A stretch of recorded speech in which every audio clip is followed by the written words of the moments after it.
Right, back again. Amiga Monday. It's all set up at least, so that's something. um, I did actually send out, try to do a pro image and I was trying to do a CD. Didn't quite work out because I saw the black background and I need to fix that. But if I play around with it a bit more, maybe I can get it a bit better. But, see what happens. Maybe something more eye-catching. I was trying to think of some sort of CD thing, it's got the patchwork, not patchwork, the little red squares on, which looked okay. And I think I like the way that I did the Alien Breed image, but I think everything else kind of fell apart with it. But anyway, that's fine. So let's get on with straight away the discs. So let's put on the CD.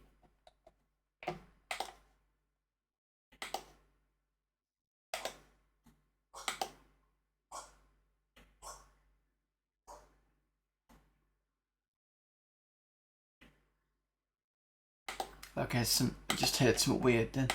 It's fine.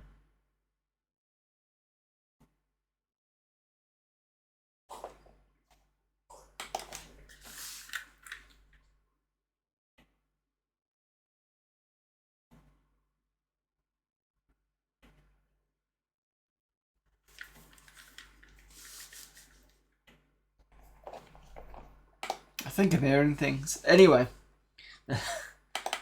Right. So we're on reader stuff.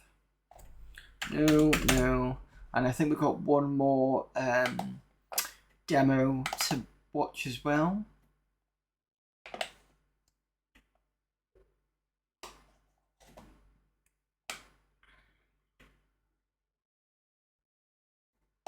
I think we looked to the gallery because that was an interesting one, so we did that. John Filsack. Yeah, I think we're up to here now. Right, John Filsack, what we got? Read me guide. Rex programs. Here are a couple of Rex games: Number Mind and Solitaire, which will help you happily away whilst idle a few moments. They don't come with wonderful GUIs, but they do have the advantage of being better than AREX and taking up very little disk space. Also, for you final write users, the Blank Line Manager can help solve some of your formatting problems. Alright. Oh, just realised something. Oh no. That's fine. Okay, I thought that the audio wasn't going to be in. Right, installation. How do we put this in? Start with Number Mind. Should be copied to your Rex directory. By default, this is in the S drawer. Make sure Rex Mast is running. You can find it in the Workspace System drawer. Open a shell and type in. Okay, fair enough. It's that easy. I think one with some new games, especially if they're written in a different language.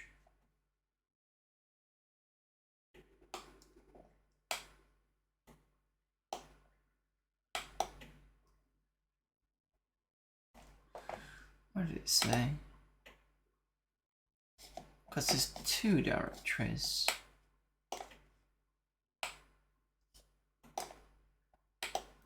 So this is a Rex directory.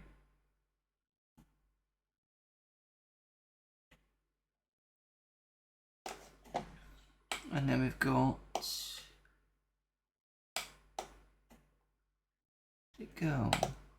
this one. Oh no, that's got nothing in it. Okay, so just copy it to fine.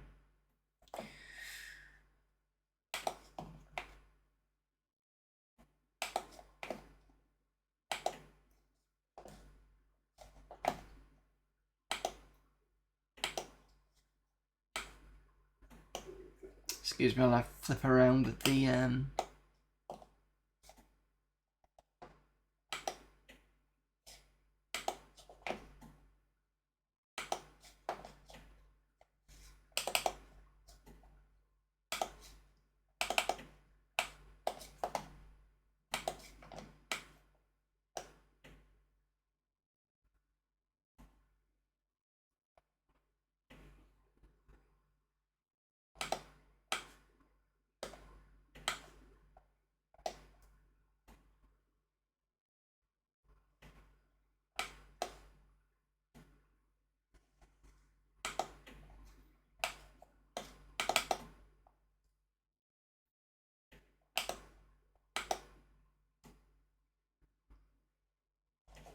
correct messed.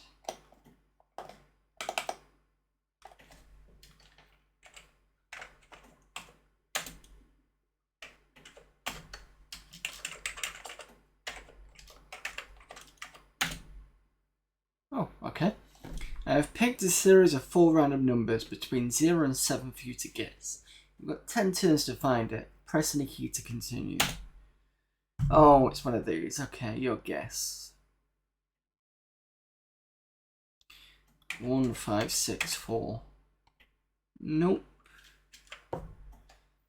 So I've got 1 right number, right place, 1 right number, wrong place.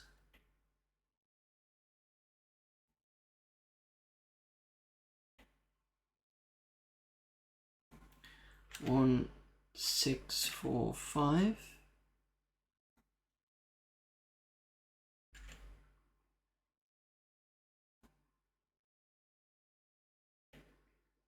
So I've got 2 right numbers, wrong places. The only thing I moved is the 6 and the 4. And the 5.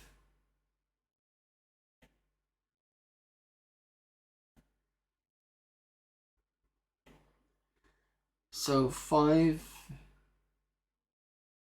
4, 5, 6 would have been right.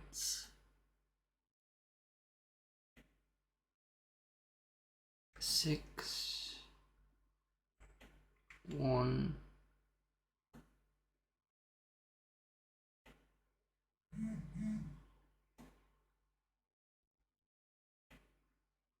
Oh, wait a minute.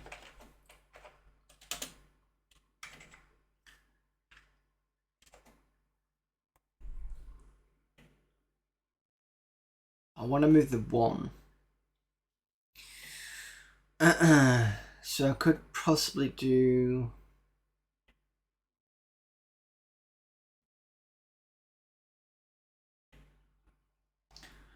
Six, 4, 1, 5.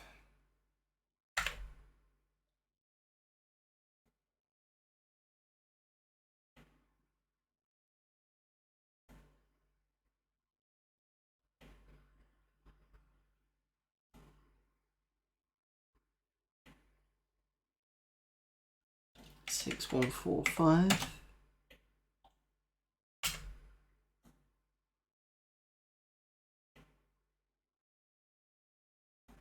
So 5 is wrong then. So I move the 1.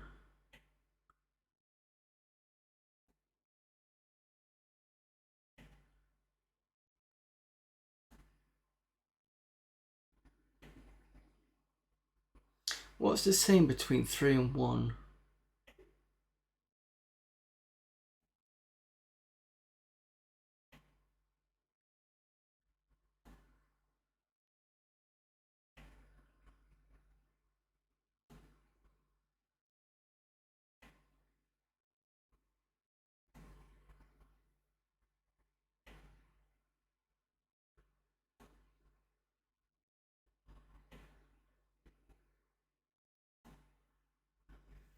Okay, it's 7, 4,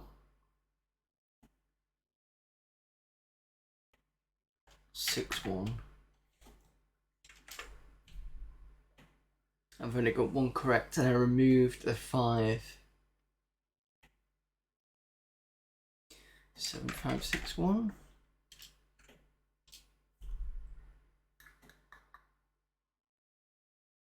See, this is what I don't get when I change, then it's like, oh, something's correct, and then it moves.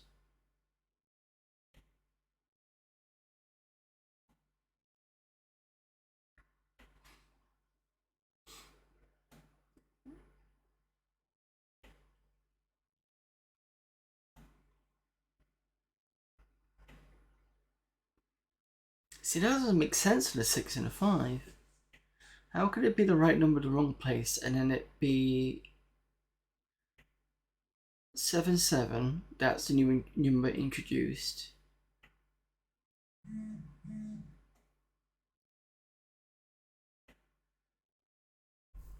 7, 5, 1, 6.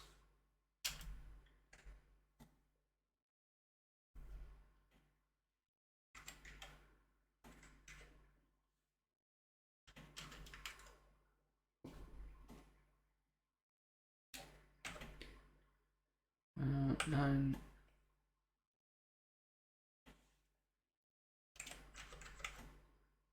Oh, 9 doesn't seem to work.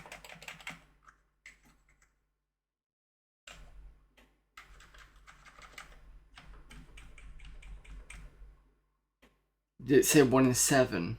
I think it did, didn't it? So 8 won't work. This right, 7 0. I'm just gonna. Alright. 4 4 5 4. So the 4 at the end was correct. The 5 is correct. So I kept them there, kept them there, kept them there, and removed 1. That's what I was missing. Right, I see. Ah, nice little game though. Fair enough. I'm not going to play again. I just wanted to have a quick check. So the other one was RX.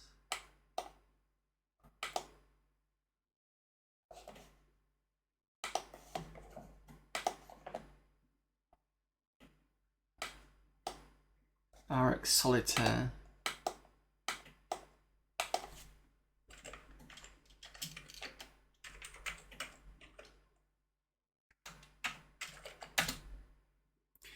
This is the traditional game of jumping over and moving pegs with the aim of having just one left in the middle of the board. I've never played this, and I thought this was the card game. Use the arrow keys to move the cursor to your desired peg. Use the keys on the American pad to jump.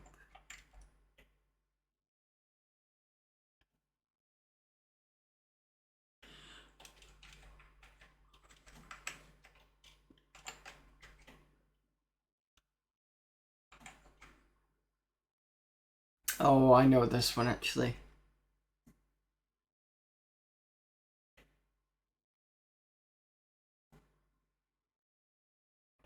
I do know this one. It's a difficult one.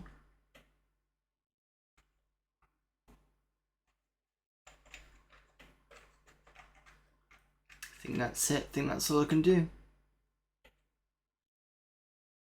Because I can never get past that, to be honest. Mind you, I've not really kind of played much of that, but that's not a bad quick little game in ARX script. Fair enough. Right, M. Pearson. We've got cheats. Full list of cheats in Amiga format. No, that is in. Okay. And we've got full listing was taken from all my Amiga format mags. Sorry, I could not go back to the old games, but all I've got. Any person would like any of them, all they've got to do is write to my address at the end of this waffle. You can load it to a text. You can load this. God. You can load this to a Texit or Opus. All they have to say is what game they want, and they will get all the info that comes with the game. Okay, whatever. So, excuse me. I think my mouth has been tongue-tied.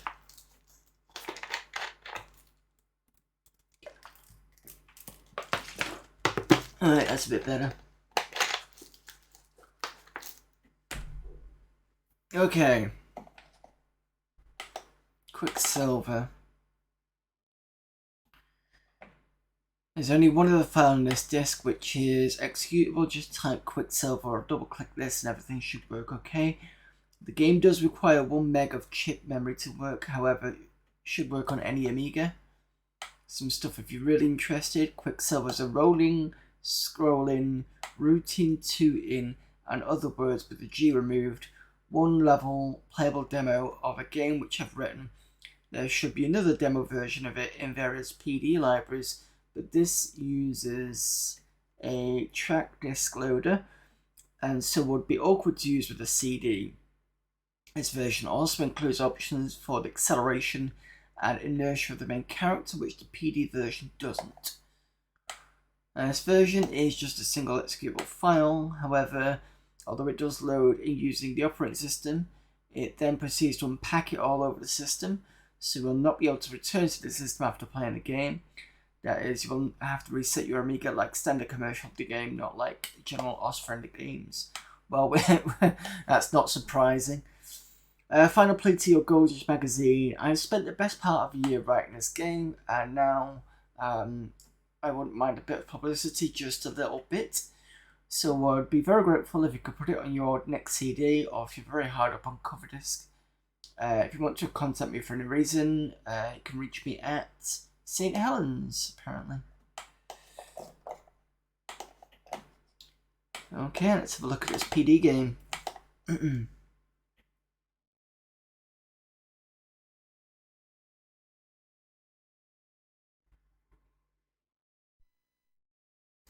was a normal day for Daisy, another packed day of eating grass when...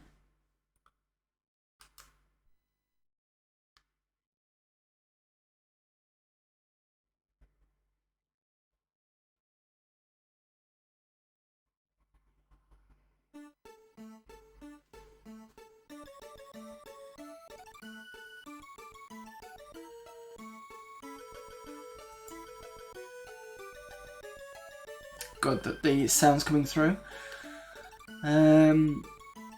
Quicksilver's mission is to track down the scientist's top his evil plan and get the vaccine to stop the disease. He must also kill... This text is just awful to read. Press space for a clearer vision. Thank you. Start again. Quicksilver's mission is to track down the scientist, stop his evil plan, and get the vaccine to stop the disease. You must also kill as many of the infected crazy creatures as possible to make the world a happy place to live again. Help with this title bit. Move joystick up and down to change main sections. Move it left and right to move through each section. On the start of the game page, moving the joystick left and right accelerates between start game, acceleration and inertia. Pressing fire will then start or change these. How to play. Oh, okay. Local transporters with blue sparkles are free, but level transporters cost. Both are operated by pressing down on the joystick when in the center of the teleporter. Pressing return shows the number of coins remaining that are needed to transport them to the next level. When this reaches 0, then the number of coins shown is those who prefer us to teleport in tolls which are left. If these are collected, the money can be used to increase Quicksilver's arsenal and the power of armory. Each weapon has variable power. The most, this is the amount of damage it does to the nasties. Exceptions to this are the Stygian missile, which gets increased tracking, the Ytterbium quantum shaker, which gets extended duration, and the Proactinum thrusters, which get increased height. Some of the weapons can be fired in all directions. These are the Crank Ranite Cooker, is that? The Telerum rockets.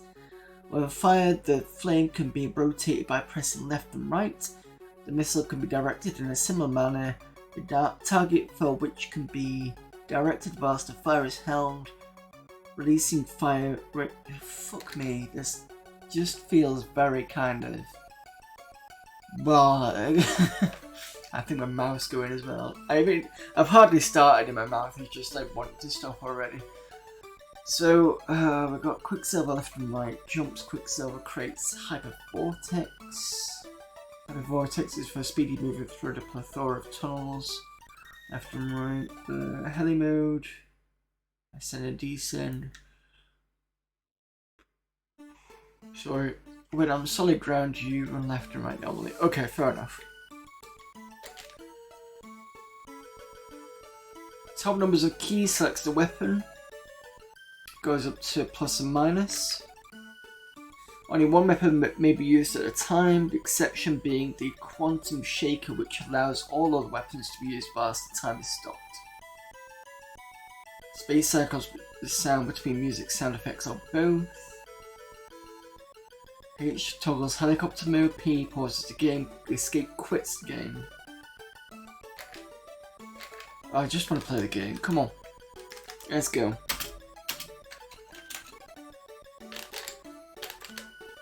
The full game, yeah please. I do not like the system.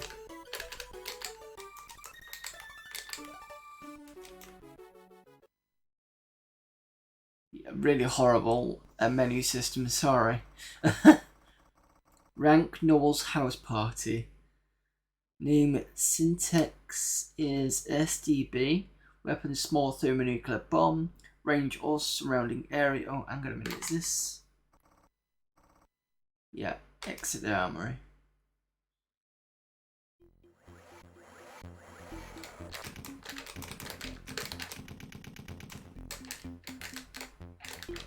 Goes really quick if you hold down the right and left.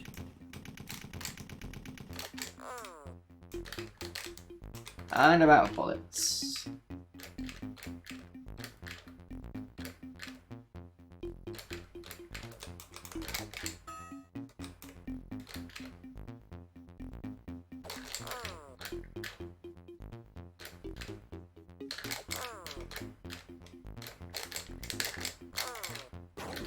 Get ready.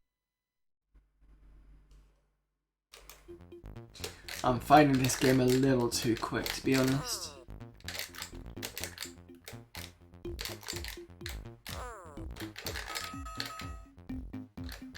Oh, can I defeat enemies by jumping on them?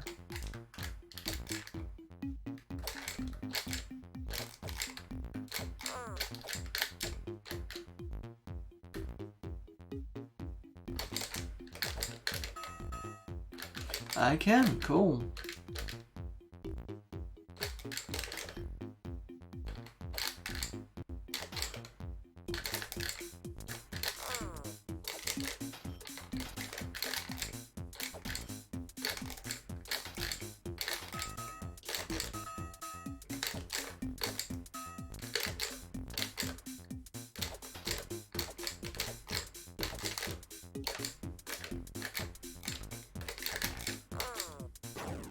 Get ready.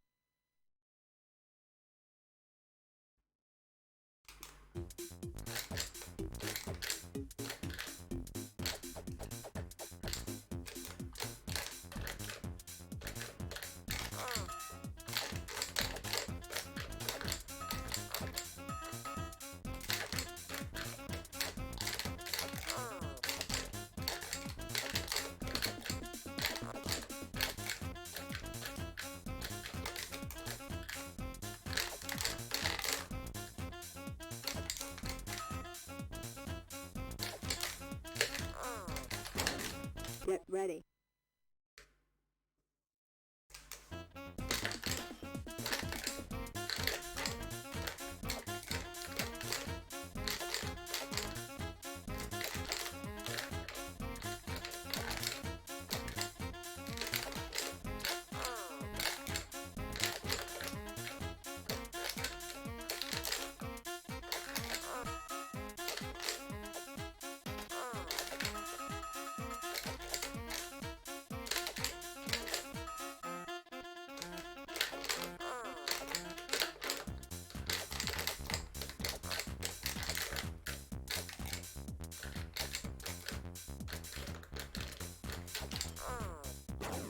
Get ready.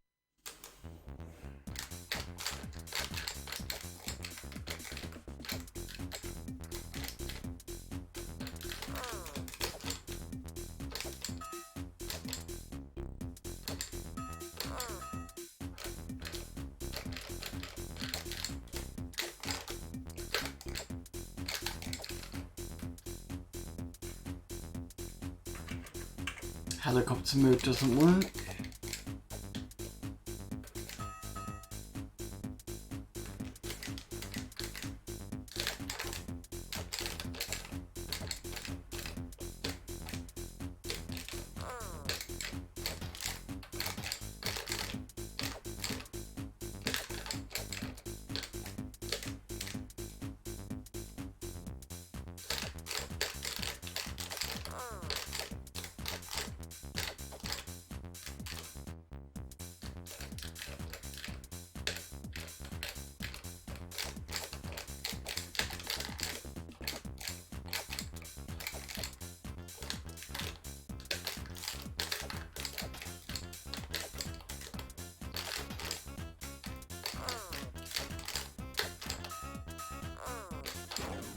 Get ready.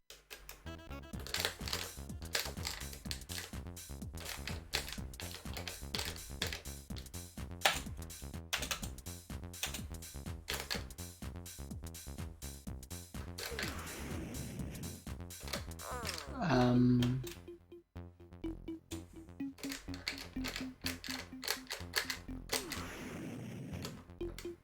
not quite sure what that was there for.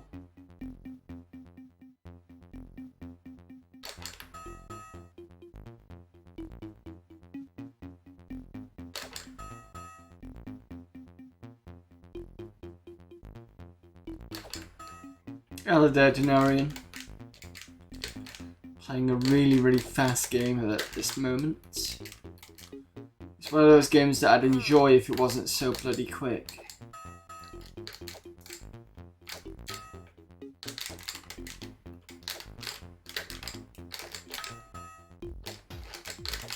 Music's okay.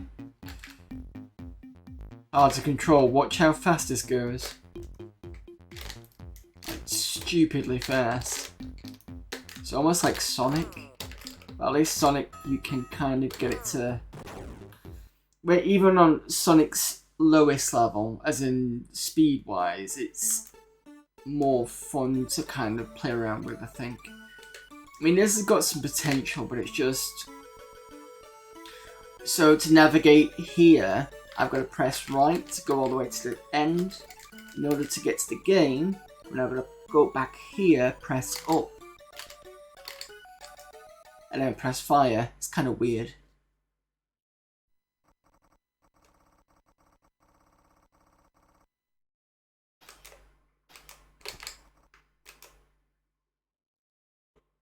I'm still not sure what I'm doing. Something about collecting money and then using another teleporter.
The other thing is, I think the background makes it a bit too hard to see what's going on everywhere else.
Sonic going, this is much faster. Yeah.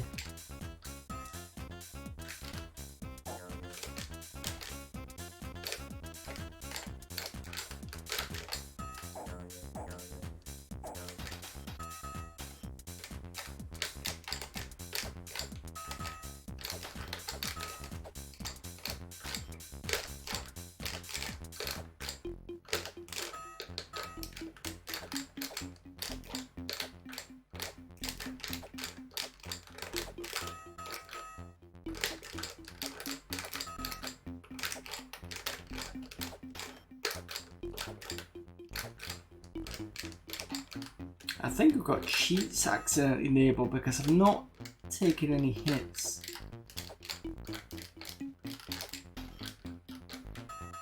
And that wasn't on purpose.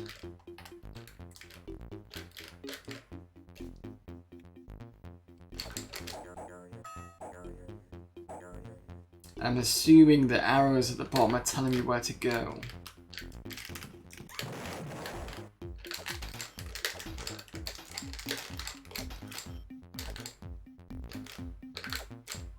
Just make sure that the... Yeah, it's fine. It's a good level. Yeah, it's alright. I'm sure chat would tell me if they couldn't hear me properly.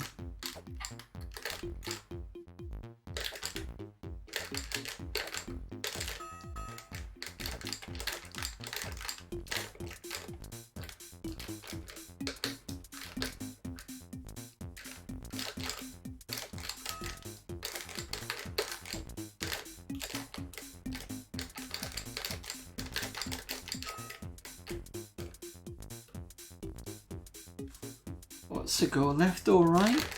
Alright, go this way. Yeah, the music's good. It's like being in an all-night 90s rave, but what we expect.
Been up this way before.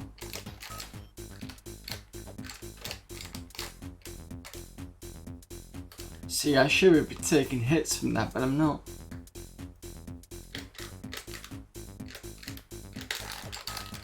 These arrows aren't giving me any definitive place to go.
Been up here.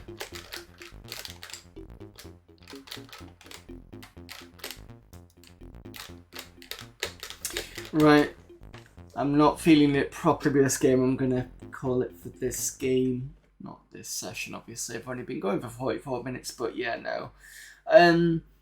It was nice and fast. The music was good, but the problem is the background was too noisy. So me trying to find things, I could see it, but it's when it's going really fast as well. It makes it kind of not fun to play. I mean, you could argue Sonic, but I never. I suppose with Sonic, you kind of try and slow down and learn the stage and then pick it up. But I think it's easier to see things in Sonic than it is in that game because there's stuff going on in the background, but I think it's a bit more muted in comparison, or it blends in better. Yeah. I think if I remember rightly, Labyrinth Zone is a bit more. I think that's more kind of muted in the background.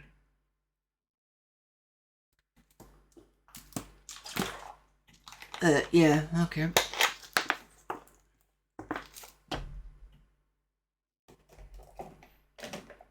But at least we can say that we've found another game that can do really speedy speeds. Apart from, what's the other game that can do it? Super Frog. And technically Zool, possibly. 6 out of 10? Yeah. I'd push it maybe 5. Just because of the my own personal preference, I'll push it over 5.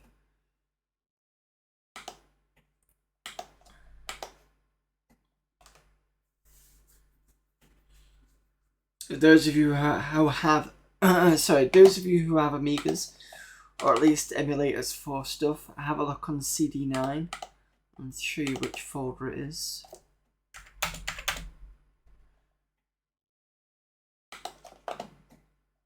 So we're in the Raider stuff.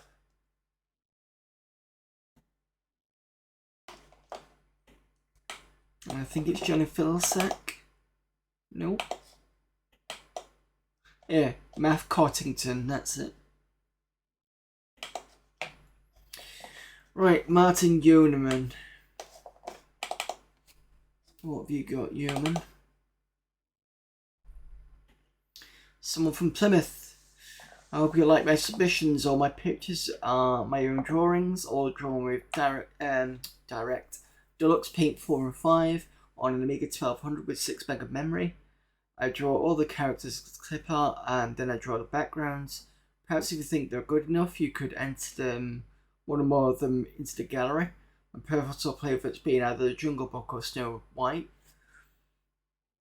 Excuse me, my clip art submissions are a mixture of my own drawings, and more recently I bought myself a Vidi Amiga 12 grabber. Excellent piece of kit. I grab any nice picker that I might come across and using D-Paint again. I colour and clean the images up, all of which goes to make some quite good and original clip art, I'm sure you'll agree. Just a few quick words to say congratulations on doing such a great job. I know I'm not creeping, I really do mean what I say. So even fans to magazines were creeps. Vidi Amiga 12 grabber, what's that?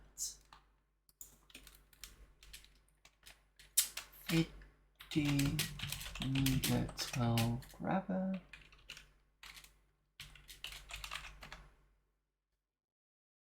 Image capture device for the Amiga.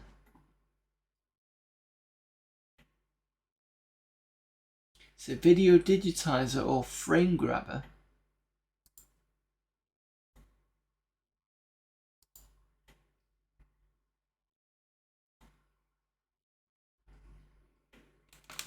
When plugged into the parallel port, you can plug a video source into it, such as a DVD player, video camera, or games console. Using the Vidi Amiga software, you can take screenshots from the video.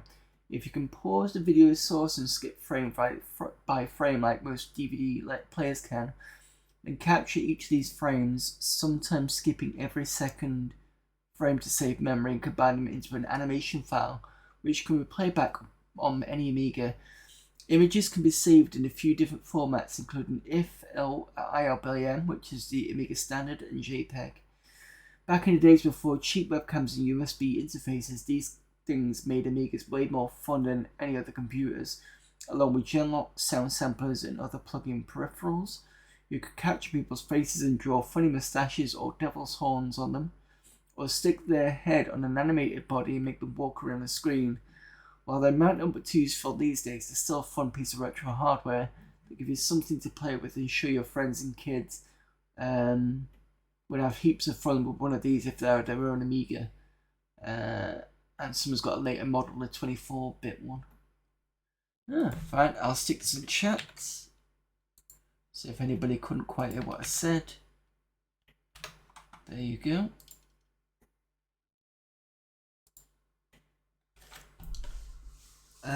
Okay. We got Clipper. Let's have a look what you've got. Nothing. Not now.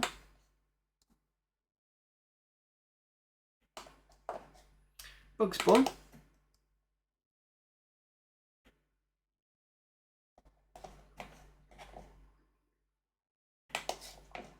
Bugs Bunny 2. Usual frame. That's such a well done one because he's always putting his hand on something and chewing on a carrot. Bully. What's Bully? Oh, dog. Okay. Casper. From the film, possibly? Especially with those three. China Dragon.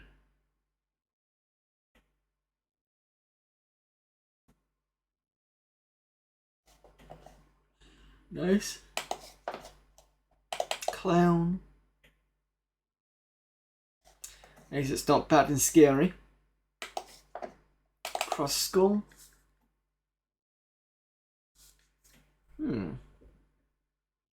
Interesting to find where you got that one from. Daffy.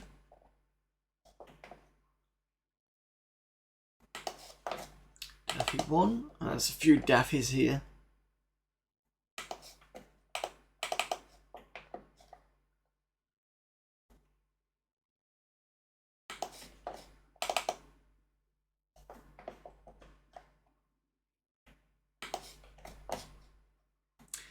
Dennis. Now, is this going to be the American Dennis or the British one? The British one. Fair enough.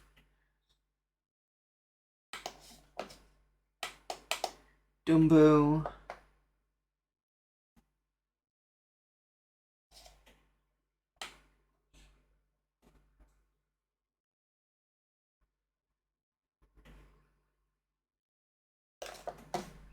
Nice.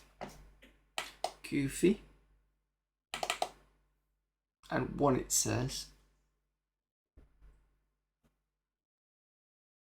Oh, Goofy and his son, I think it is. I think it's from the 90s cartoons. Sort of. I vaguely remember it. Heartbleed. Panther.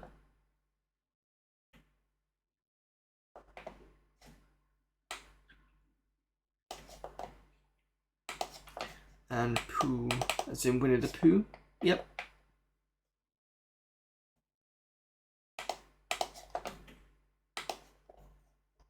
And pictures.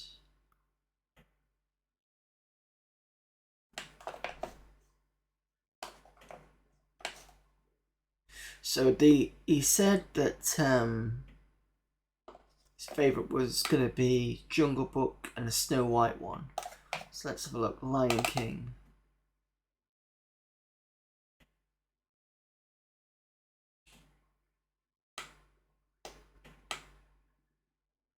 Timon and Pumbaa. Can't remember these two characters, but definitely in there. Simba looks like he's taking a beating. That looks like a bit of a black eye. Other than that, it's nice.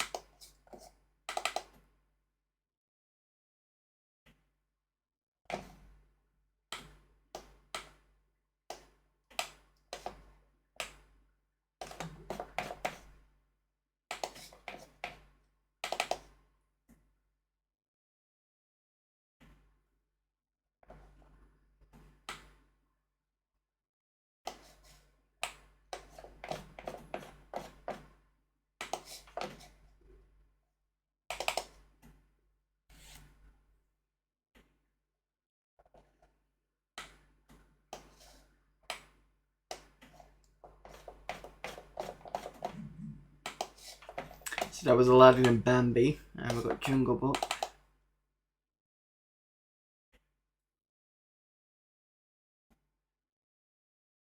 Oh, that's, yeah, I like Nose of Shere Khan. There's a lot of stuff going on here. Yeah, that's alright. Mickey and Co. Disney.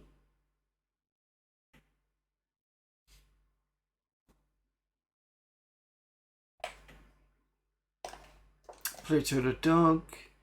Daisy Duck, is that? There's Donald.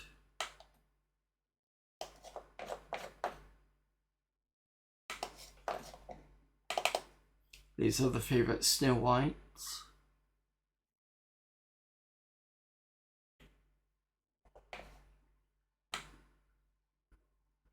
With Bambi in the background.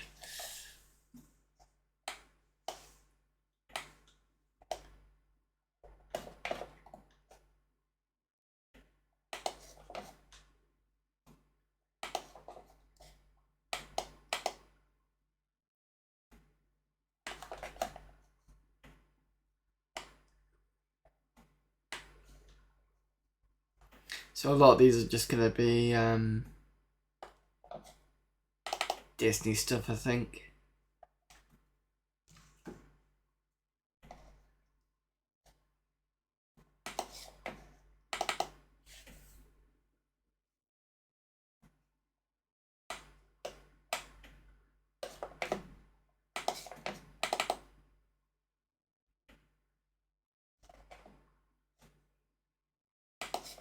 Scorpio?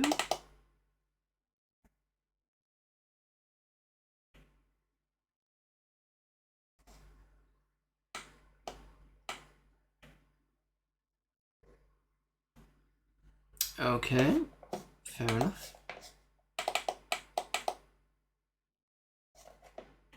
That's a fun one, that's called Shark Bite.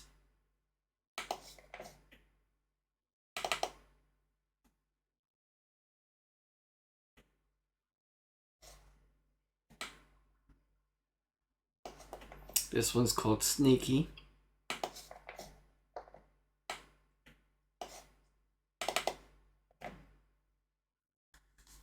This one's called Squaw. Squaw.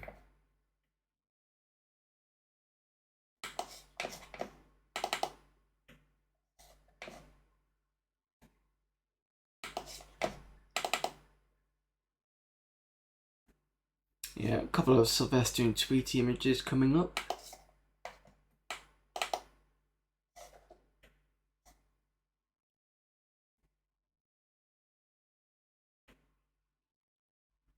I'm assuming this artifact is to do with the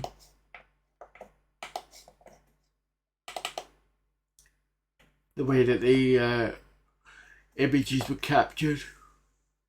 Oh god, I'm sorry. As I said, we're using that Vidicom thing.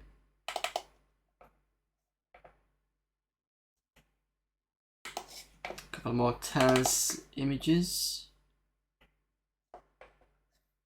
I remember the cartoon they did of him in the early to mid 90s, I think. Tasmania. With his family. This is Tiger Rip. Not sure where he's got it from. Tweety Pie, a couple of images for that coming up.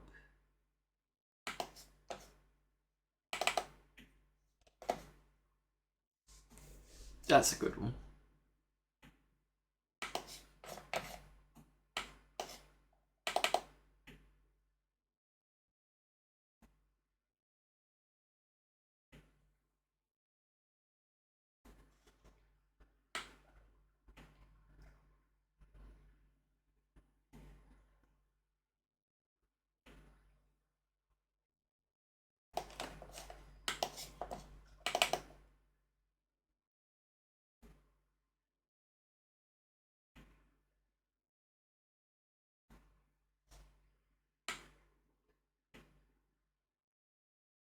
This one's just called Wiz.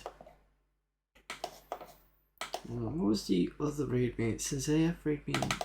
Is it just a standard one? Yeah. Okay.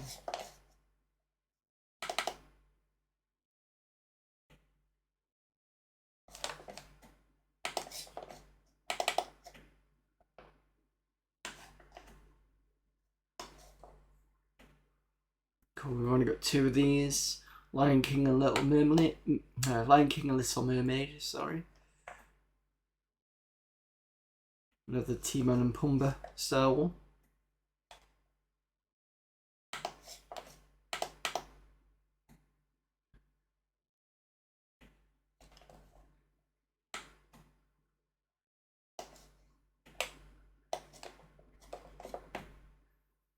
Okay. I think that's that done. Martin Bampton. What do you have? Hello world, well Amiga world anyway. These are some of my best icons from recent editions. Are all by myself and use the magic WB style. I've cut and pasted a few and the icon information will tell you if this is the case. Draw mostly in multi-scan productivity. If you like them and use them, please tell me and keep the icon information intact. Thank you. From Prescott in Merseyside. Remember, PCs suck and Amiga rules. And Amiga is life, not just for Christmas. Amiga, our last best hope.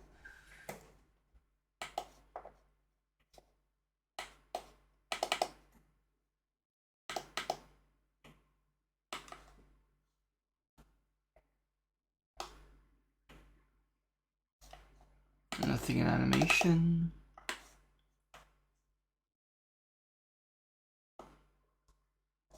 Nothing in subdisk. Oh, is this?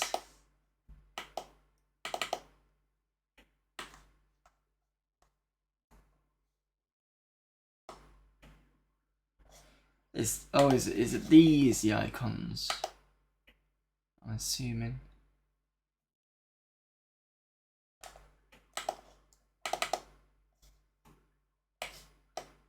I don't know why the icons for them are in there.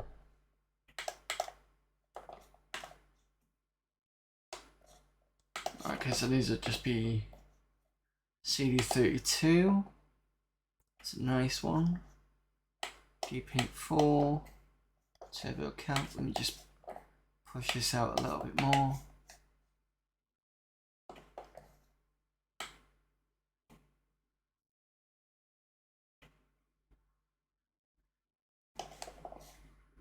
Seawolf's a nice one.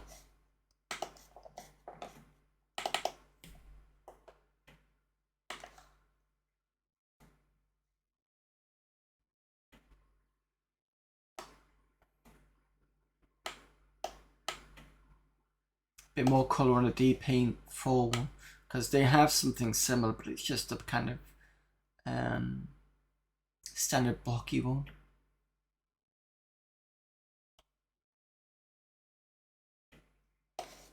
And a bigger version of the Z-Wolf.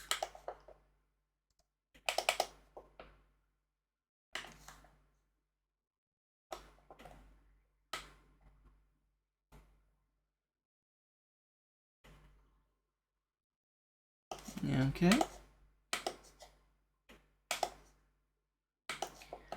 Then we got Otres Imaias Vieira,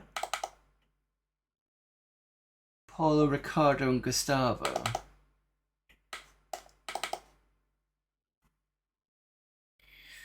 We couldn't put any of Paula's music on CD because of copyright problems, but his demo is here from DMS form.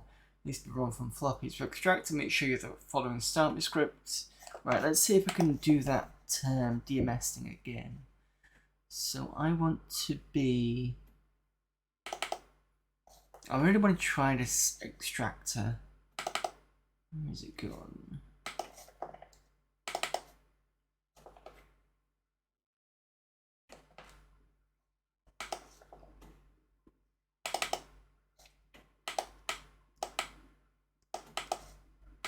I keep forgetting I've got Visage. I think Visage is basically like a show image thing because it was just easier for me to kind of get everything and put it through there. I keep forgetting I've got it. Oh,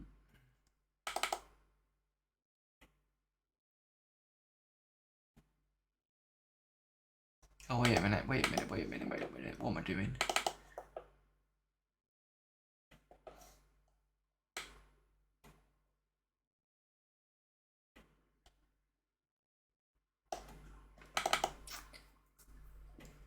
Right.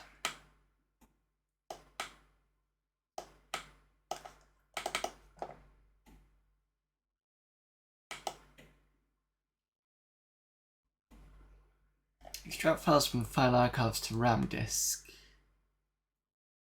On disk.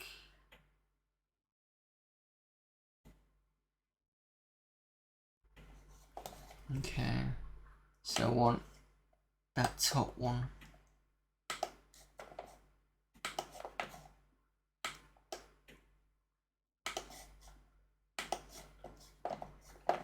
Okay, so if I do open up Clay,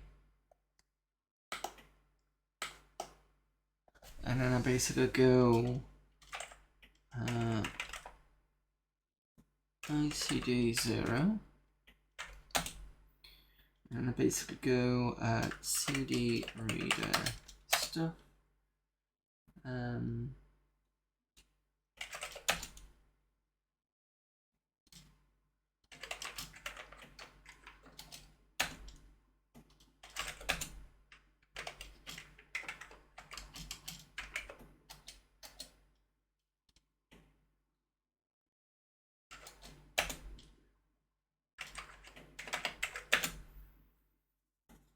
Right, so that DMS file, so I'm going to try and extract it to AD1 file.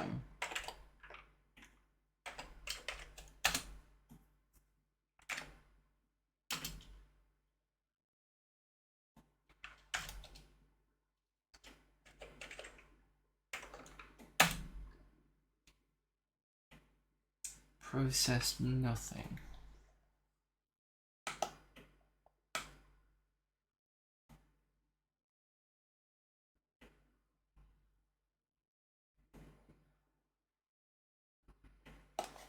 Extract files from disk archives to RAM disk.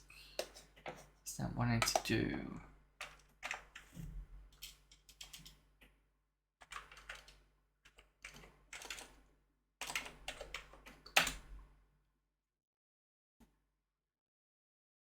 Oh.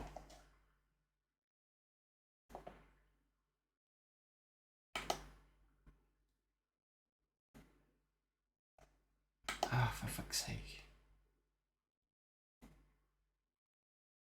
Does that mean you've done something there?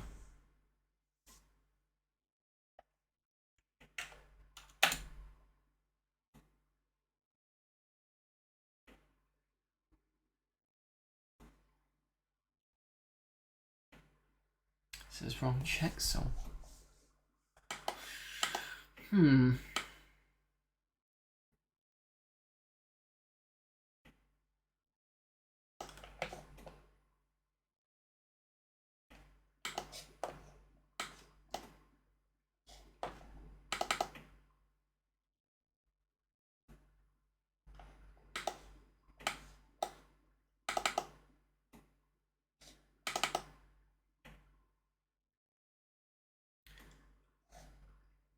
Ricardo only sent us his mod, so no longer can put him on a CD, so that's why the drawer is empty. Fine.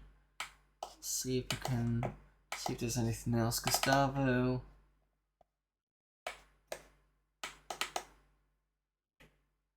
Hi there, my name is Gustavo Vieira. I'm 21 years old and I live in Portugal. Here's some of my animations. These animations were made on a CD32SX with 2 meg of RAM. The names of the animations are B, this number here, and Crash 1 and 2. They're all made by the same way. Drawing, painting, and animation were made on DPaint 4. Sound effects were made on Ultimate 405 and joined using Blitz Basic 2. The entire animation sound effects run together. It was made by my brother Paulo Vieira.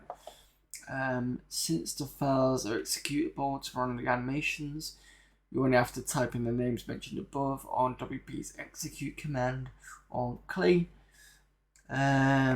Explode library. Real name of the animation is 6 whatever it is, AC or BC in English. The name says the story goes a million years ago in prehistoric age. It's a small gag. A specifically like expression on the faces when they get hit. This is animation made around 93. The voices are my voices sampled with a master sound sampler.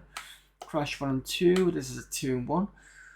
So it's one file but it has 2 animations. So when the first animation ends, Crash 1, wait a moment to see the next animation, Crash 2. Got the idea of the stories on my jokes made during the school class papers. When I was in school during boring lessons, I used to do jokes in comics. These are 2 of them. Animations were made around 95. B's the name B, and it's about a guy running from the angry bees. This animation has a Monty Python animation style. That's the intention. First time I saw Monty Python's Flying Circus on TV was years ago. For some time I was looking forward to see it again.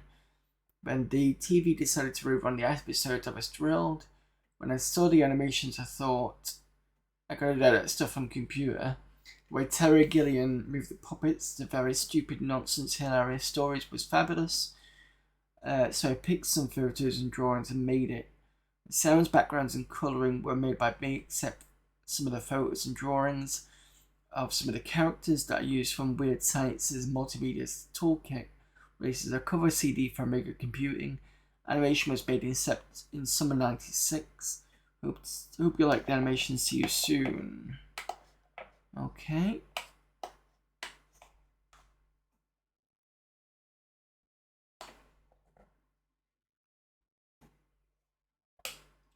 So this one first.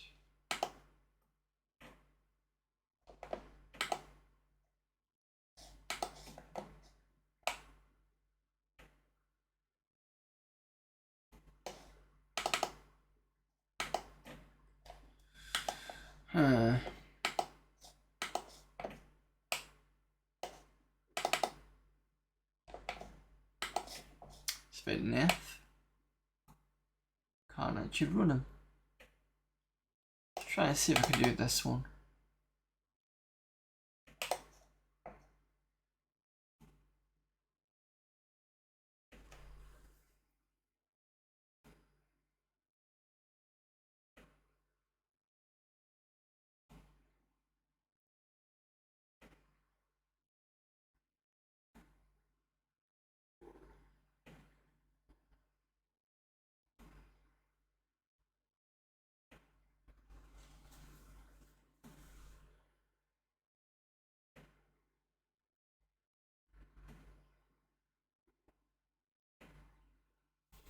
I'm assuming I'm supposed to hear something at this point.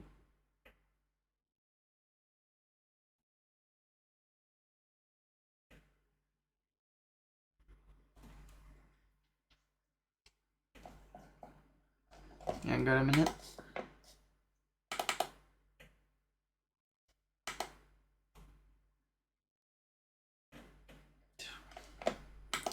Right, so there is something there, but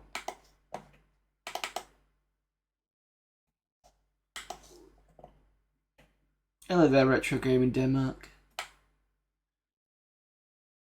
So yeah, I'm supposed to be able to hear something as well. I can't hear that, unfortunately. Thank you there.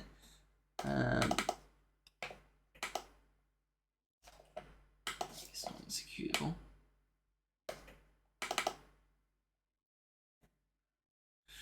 So this is supposed to put it all together, but for some reason I need to have a disc to go through it. It's a bit shit.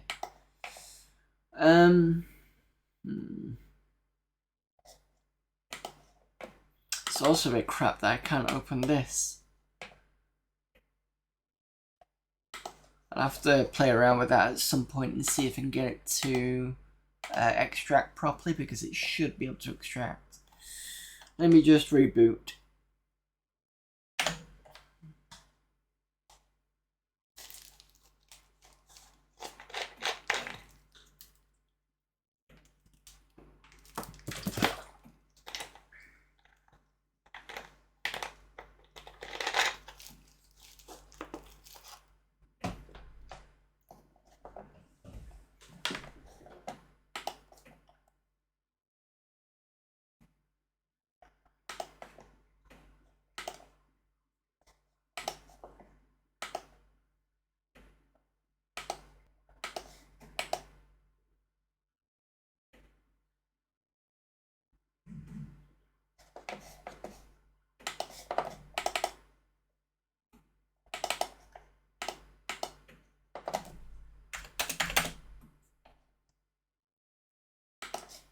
Right, it's free to stuff.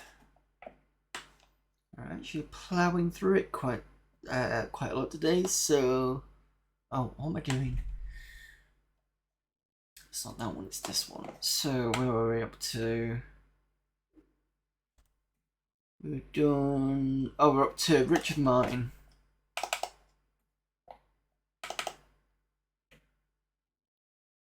Hello and welcome to a short description of my works. Click on the relevant button to take you to the relevant document.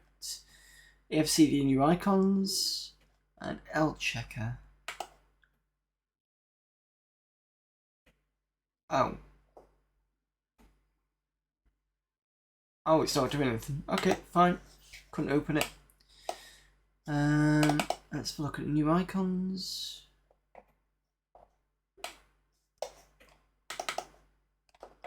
Just the standard, really.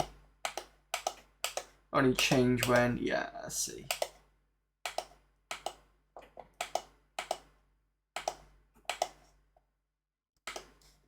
Okay. I'm not going to look at the other one. Ted Van Geest, I think that is.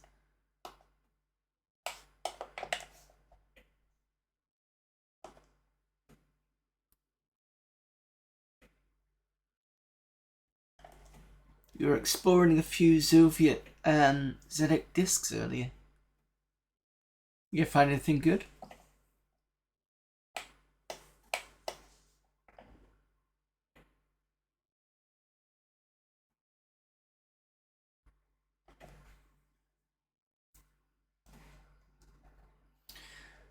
What's this?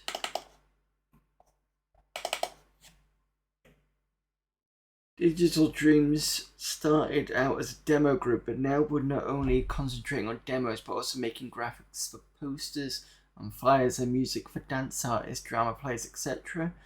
Bob Stegia and Ted Van Geest are the duo behind Digital Dreams. Our first demo was called Seventh Heaven and was the first completed production ever made with the video tracker. Demo was reviewed by Amiga Formats PD Demo Zone issue 64 October 94. They thought it was not half bad, with lots of sexy pics, powerful images, icons and logos. Our second demo, Eternal Madness, won the CU Amiga Video Tracker competition, results in the October 95 issue. After this, we didn't release anything, but that didn't mean we stopped working. The selection of our work on the CD is proof of this. Beside all the things we did as Digital Dreams, we also did some solo projects, and even besides that, we're also hard to study work. Yeah, it's hard work being Digital Dreams. Want to know more? Check out these links. That's the product of sale, where the page where you can find information about Rob and Ted, and our address in case you want to contact us. Okay, so let's have a look. I did find an amazing game, yeah. Sadly it was in Russian or Latvian. And what was the type of game? Was it platformer or... You got a name for it? I'm assuming it was TRD stuff. Is it TRD DOS, that sort of thing? The one where you've mainly got to have 128K. Because I did try doing that with my 48K. Most of the games didn't work. Because obviously it needed something a bit more chunkier. 48K machine. TRD, yeah. So I played a few. I've played, what was it, the Aliens one. There's an Abe's Odyssey. How they managed to get Abe's Odyssey on there, I don't know. It's probably not the full game, but it's, mind you, you're on TRD discs, so you've got a load of space. You just load it in, so you'll be fine. Actually, thinking about it. There was Gluff. I don't know if that's the original one though. There were a few others as well. Who is Rob Steiger and what does he do? Rob Steiger, formerly known as Maestro, is 21 years old and is the music man within Digital Dreams. He makes graphics and animations. In the past, he made the music for Seventh Heaven, the music for the main part of Eternal Madness, and the intro and outro music of Where Do They Go. He also composed music for a dance act and the music for a drama production, an exam project that Ted had to do at the school. Present, he's just finished his musical solo project, The Animal Inside, that features 3 mixes. This project is entirely constructed on Amiga. The Amiga is used for MIDI sequencing, sampling, remixing, and for producing a tape inlay. For details about how to buy the tape, which we produce and sell ourselves, you'll have to go to the Digital Dreams product page.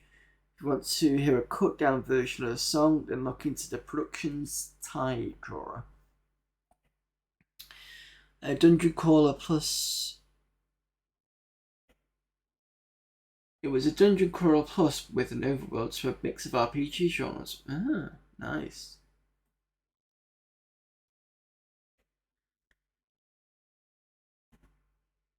You know what the name of it is, and I can have a look at it later. Probably take me about a couple of months before I look at it. At least I'll at least put it down somewhere that I can remind myself to have a look at it. Who is Ted Van Geest and what does he do? Ted Van Geest, formerly known as Dillinger, is 21 years old and concentrates his work on graphics and animations. When inspiration strikes him, he occasionally makes a module, but his music isn't of the standard to the label as a musician. Ted is currently looking at various possibilities for Digital Dreams to expand what they're doing. At present, he's planning to produce a limited edition desktop publishing program photo collection for the Amiga and the PC. He is also planning to release a series of posters which feature pictures created by himself and Rob. The other ideas are too many to mention, and if they'll ever happen, only time can tell. We intend to produce and sell several products which are all produced with the help of the Amigas. We are now a professional business, but we try to produce our products as professional as we can. We try to offer you a range of products and keep our prices as low as possible. We only want to prove that everyone with a dream and an Amiga can do whatever he or she wants to, and we want to make a bit of money, of course. At present, we sell only one product. We intend to expand this list quite a bit.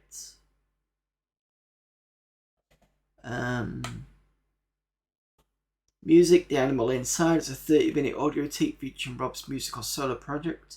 The tape, there are 3 songs. The remix, a slow-mo mix, the original. It's a highly danceable song which features fancy chords and several extreme sounds. The Animal Inside original has all the same features but has a whole different sound. Animal slow-mo mix is ambient chill-out version of the song. Great tape can be bought for only $7.50, including P&P.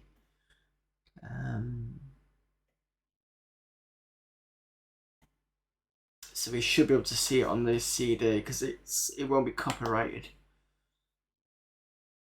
And they're in the Netherlands.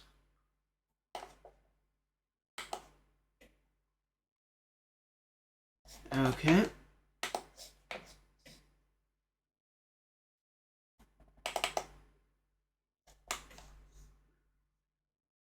Nothing in that folder.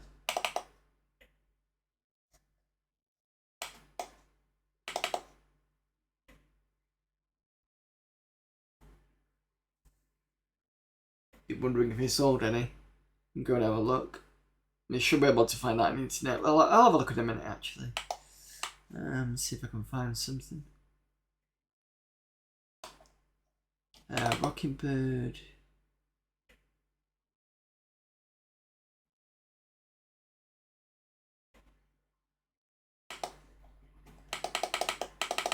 Spinning can. It's nice, but a bit fast to spin.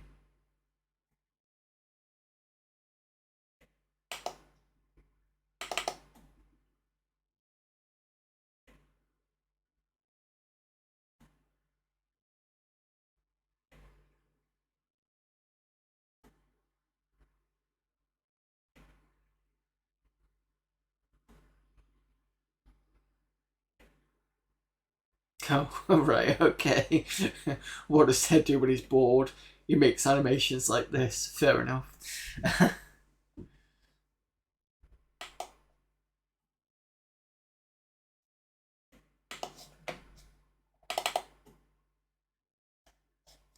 What we got in the pictures, and we can have a look and see whether the person sold anything on their animal inside.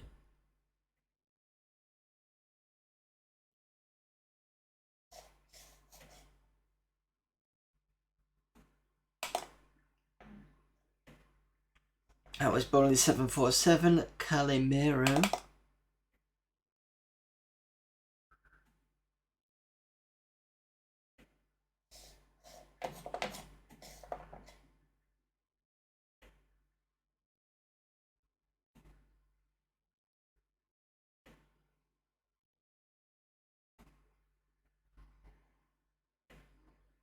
I'm assuming that's a character from something, or maybe one they've made up.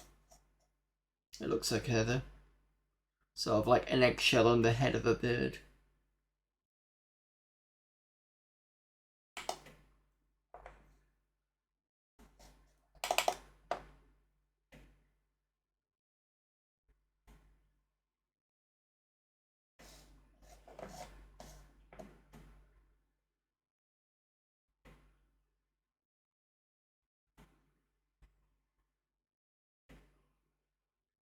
That's quite fancy. Very bright as well.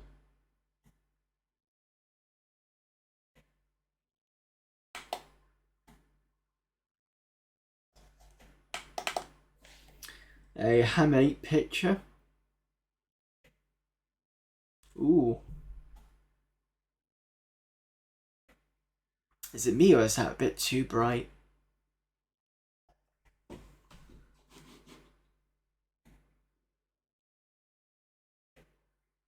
Just check, because I've got a new HDMI capture, and it has the HDMI, and it also has a built-in output, so I don't have to use my HDMI splitter that I have occasional problems with. If you remember, the power was a bit off sometimes, because I can see. Just see. Hang on a minute. I'm just going to studio mode.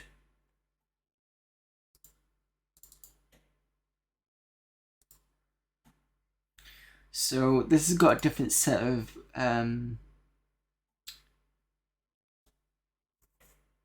brightness controls, but the good thing is it doesn't start at -11 for the brightness. Just drop it a bit. See if that makes a difference.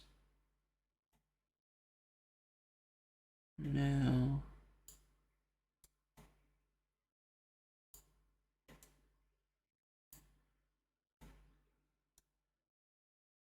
No, I'm just gonna put that back to default.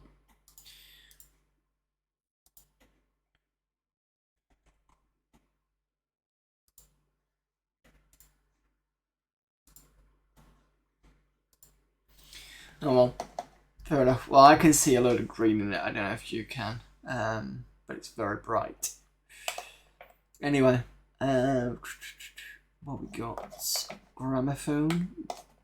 Assuming this is similar to the animation we just seen.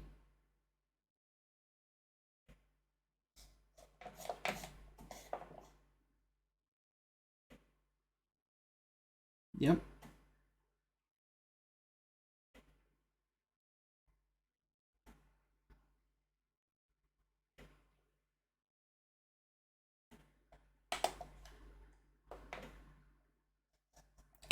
Lego.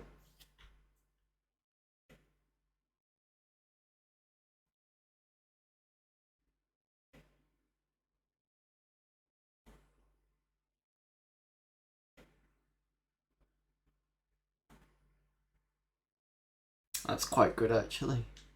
I like the plasticness of the blue. That's by Tang Van Geest. Okay, we've got this one.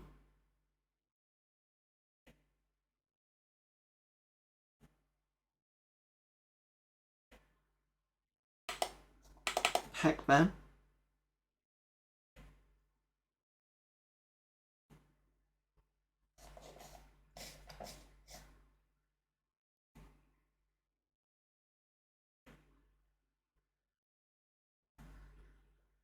With a crystal in his mouth.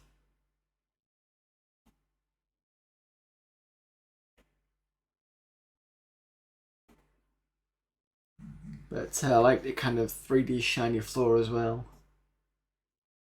Pretty good.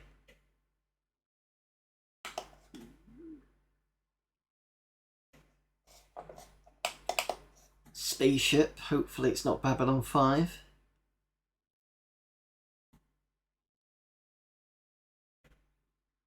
And just an interior of one. That's pretty good.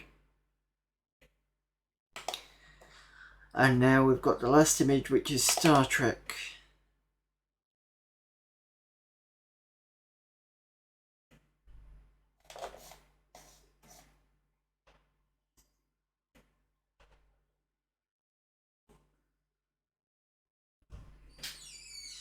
Doing that kind of warp thing.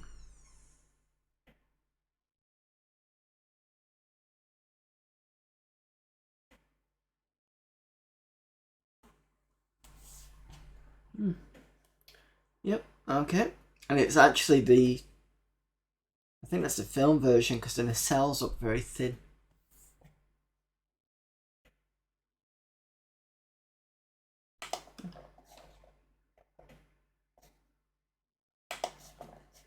Right, so that's Pictures Productions. Okay, so we've got some music coming up, I believe.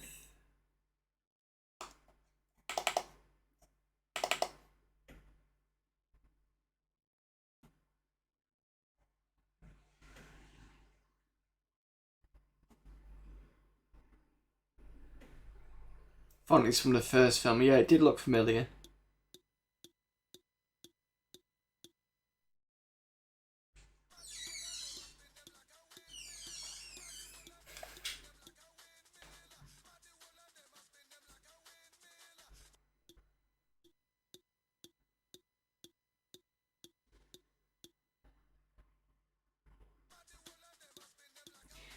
Yeah, I remember this track.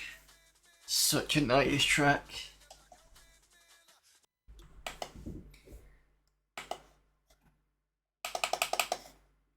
I'll leave that one to last. Let's see what this is. New nuclear test. Where did it go?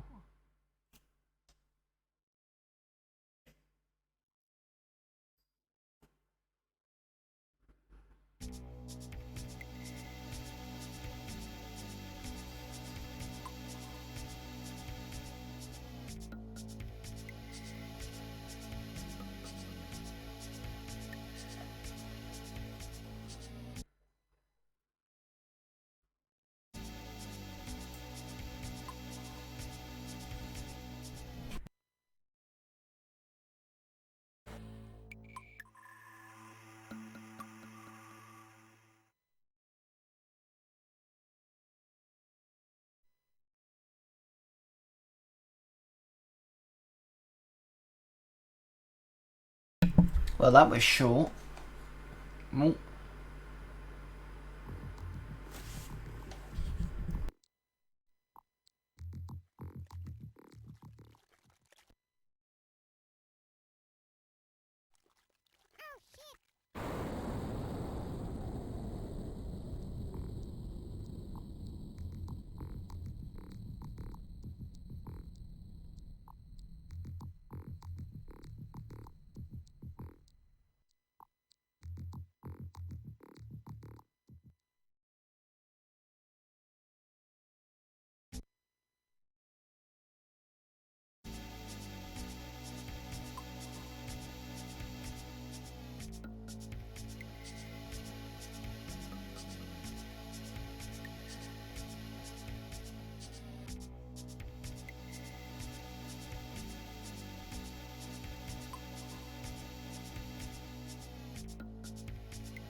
Alright, apologies, I didn't realise it was going to flick as bad as it. Okay, the animal inside, which was the music one, I believe. I think we've turned it into a demo, but there we go.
Right, so that kind of goes around in circles. Right.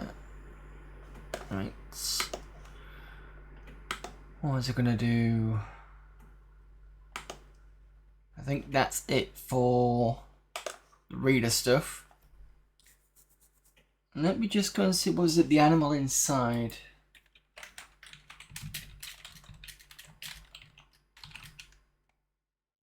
Music. So if I type in the animal inside music into Google,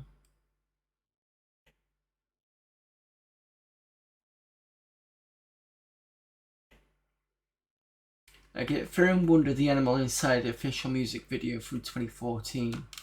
I get Oh My Boy, the Animal Inside original mix from December 2017. What's this?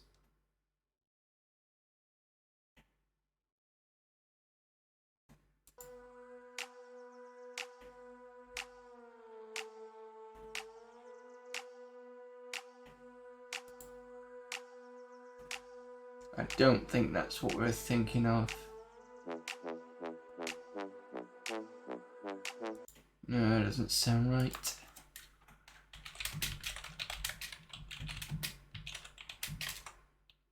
Try and with Amiga Music instead.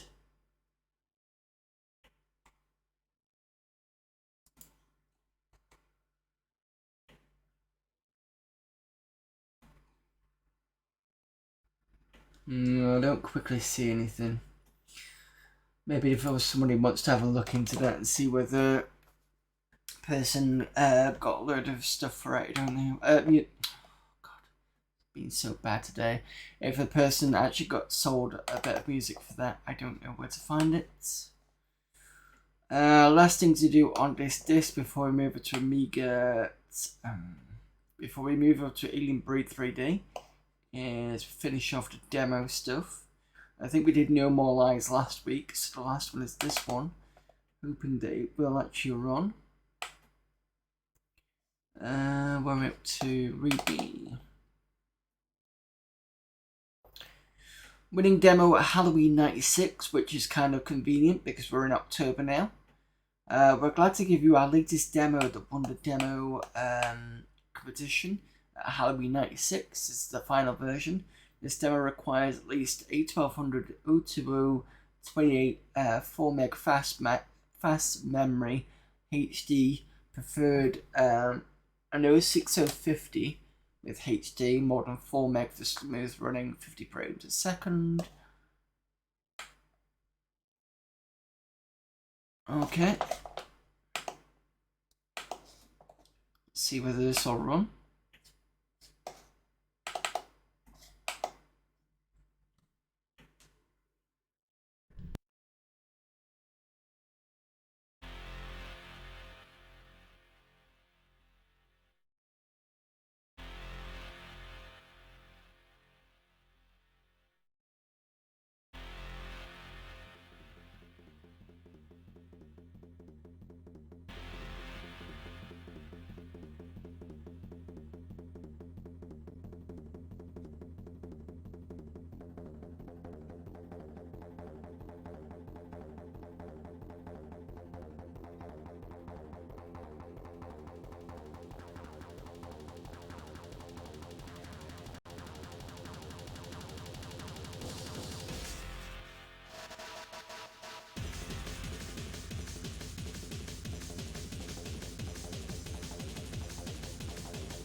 And there you go, the last demo on that CD. So that CD is now officially done. And also I've just noticed somebody followed me and it's still not being picked up on the mini feed. So thank you to Blast25677 for the follow. I don't know why this has not been picked up, but it hasn't picked up the follows in quite a while, to be honest. That's my mini feed on Slobs. I don't know why it's not doing that properly. So again, thank you for the follow. Okay, let's deassign everything.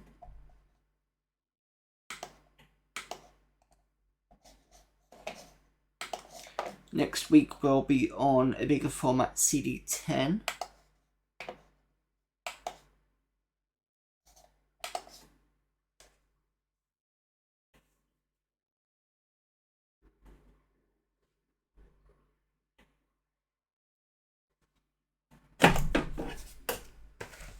Oops. Let's do a quick restart. And then I can get on with the main game for the rest of the night.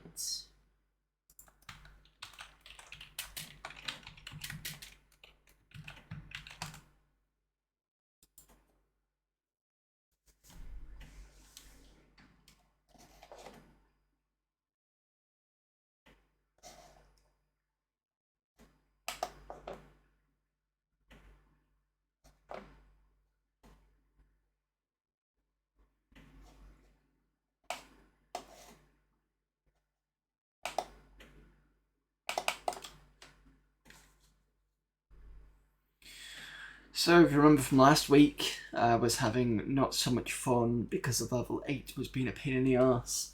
We've got that mecha robot thing that throws the grenades, but we've managed to kind of kill the slugs because it seems to be based on a distance damage, which for a laser beam shouldn't be correct. It should be the same damage all the way through, but whatever. Let me just get the password. So the password is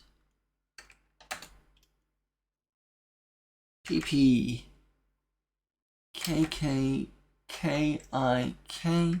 PP CHHN MFE. Oh, put too many things in. PP KKIK PPC HH MN FEN. There we go.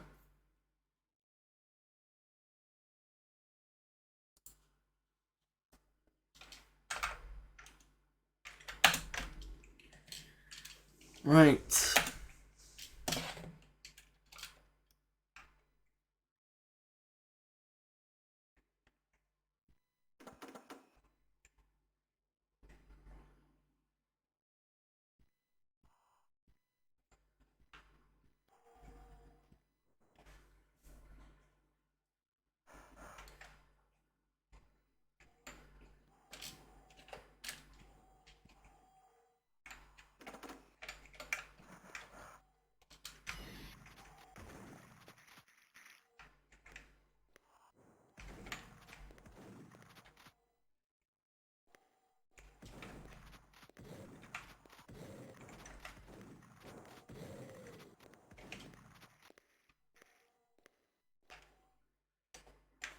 Let's turn that off on your end.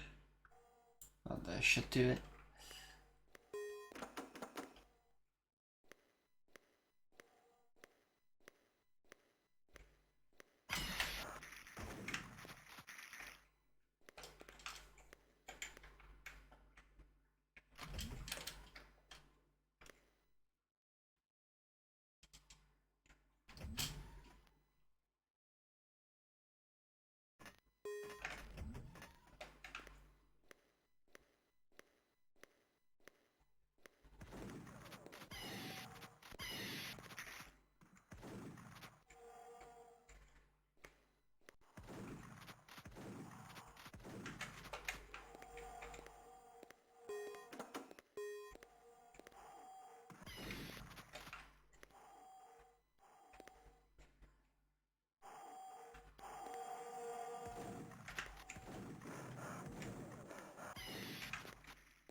Where did I go again? This. Oh, it's this way.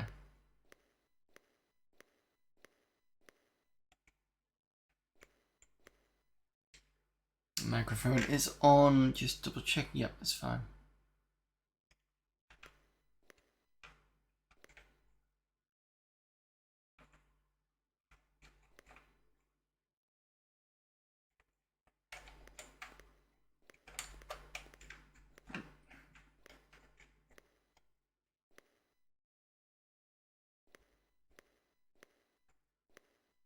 There we go.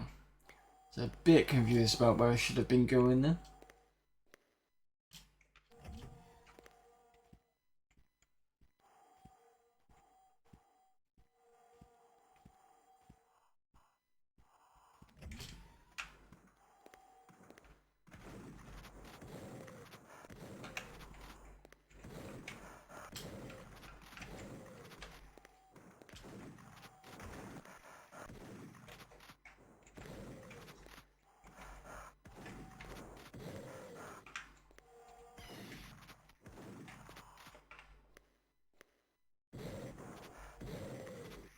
Take some hits.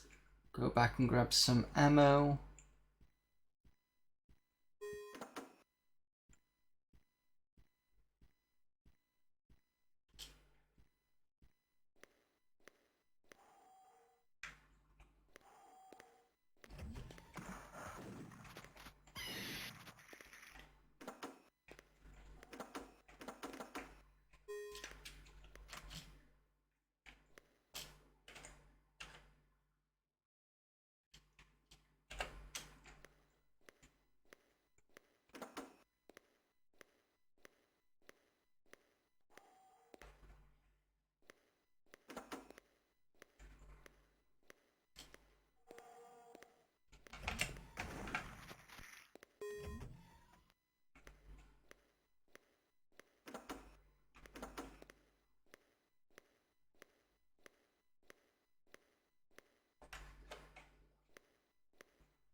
Evening there, CFC 35.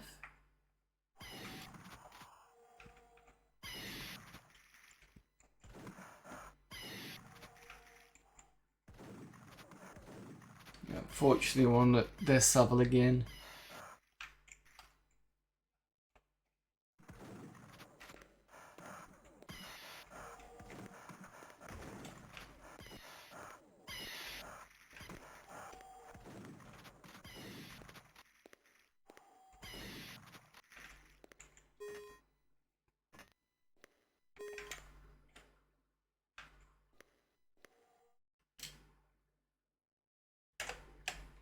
Yeah, Amiga Monday.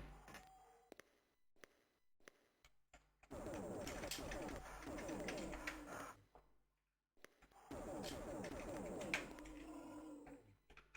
try to get close. Not too close that I get wasted.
Got it. I had an Atari ST first time, an Amiga and a CD32. My ST, not my original, obviously, I bought one years later. But I've got an ST behind me, in the shelf down there. It's a 1024.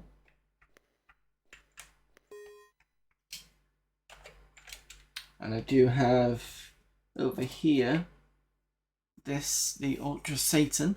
So this is basically allows me to have 2 micro SDs in here. I don't know why there's an adapter in that one, but in this one there's a 1 gig card in here, and you can see that's the power, and I think it's called an ASC cable for it. But at the moment I need to decide which ROM to upgrade it to, because currently it's on, I think it's 102, and the jury's out between whether I'm going to go 104 or 106, because some people say 106 is good, some people say 104 is good. I'm not quite sure which is the best one. So I think 104 is supposed to be one with less bugs. What? The thing that I just had, Ultra Satan. So basically, it's a modern version of a hard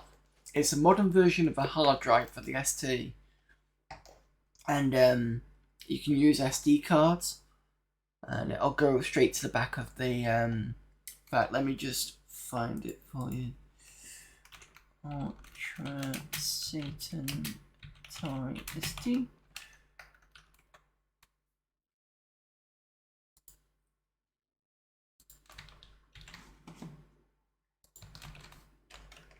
There you go. That's.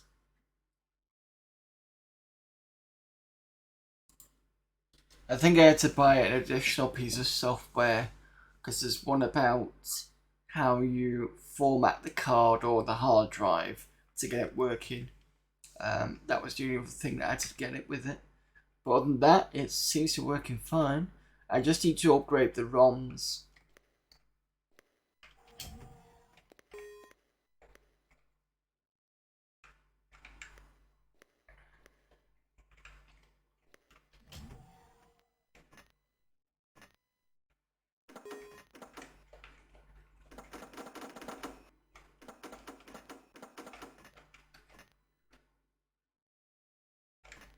Right, that won't come down yet. What do I need? How many times are we going to have to play this before I die?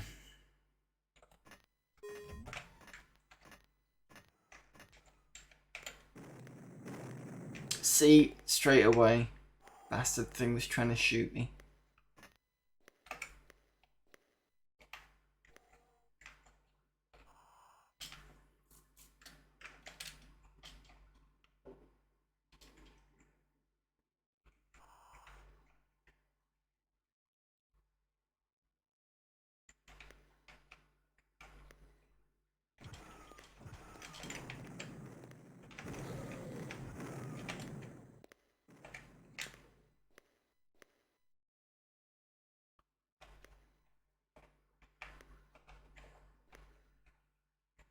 I'm assuming I've got to kill him.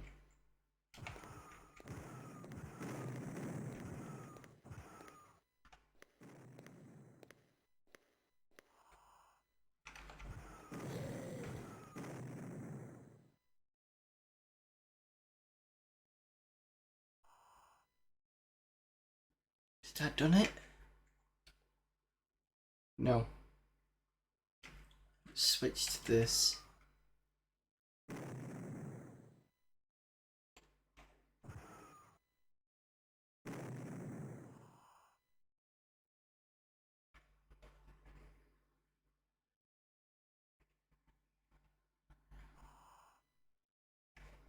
I don't see him.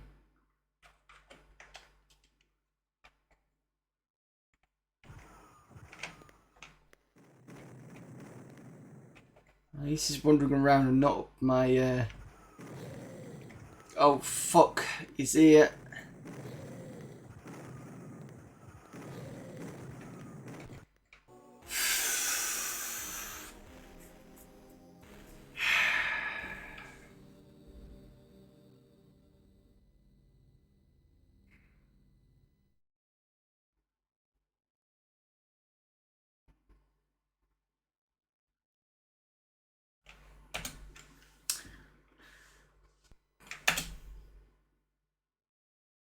This level, fucking hell.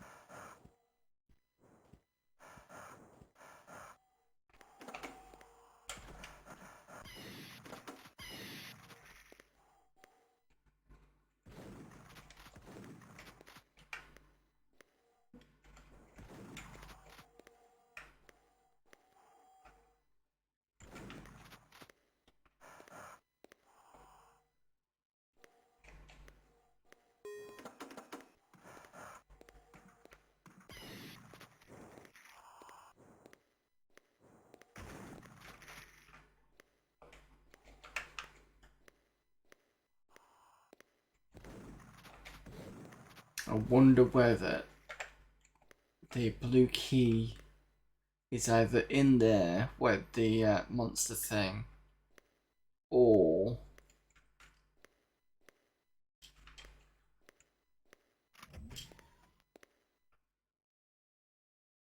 I've got to kill it before I get it.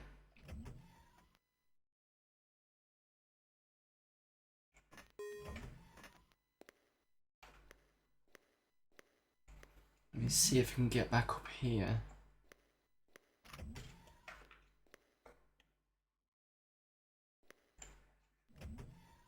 Because it could be I can just leg it.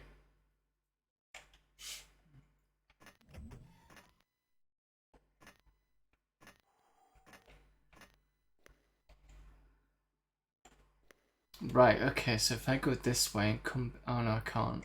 Okay.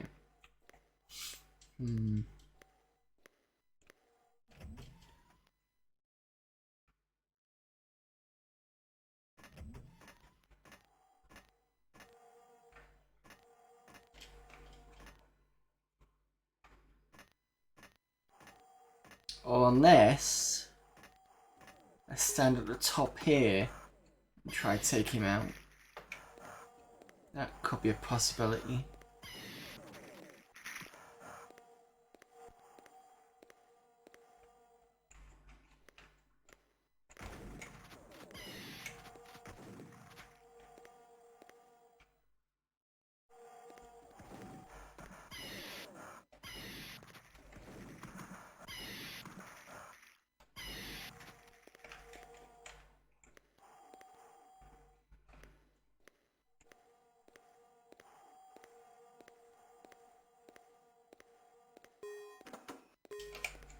The other thing is, I don't know what this does.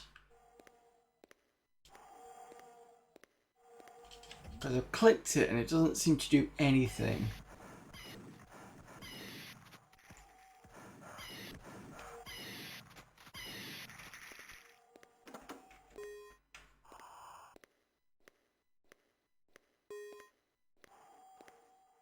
Unless it opens up the thing down here.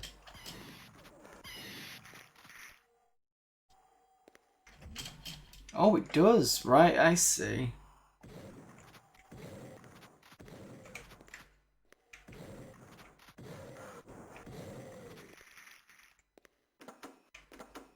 Right, okay.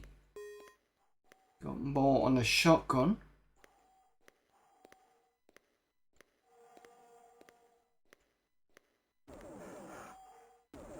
What?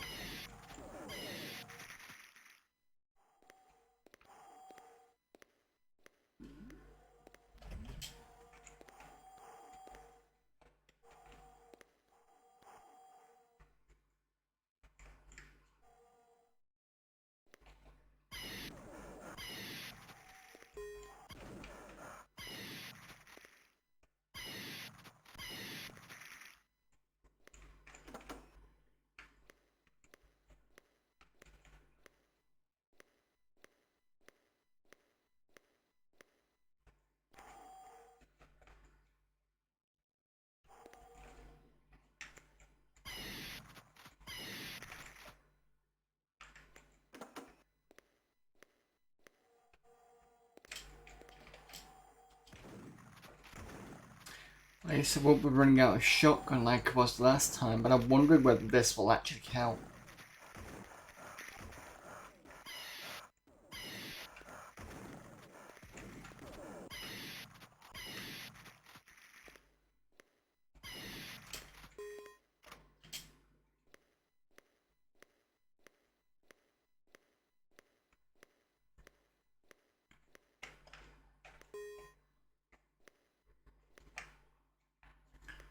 Did I get the other shotgun shells last time?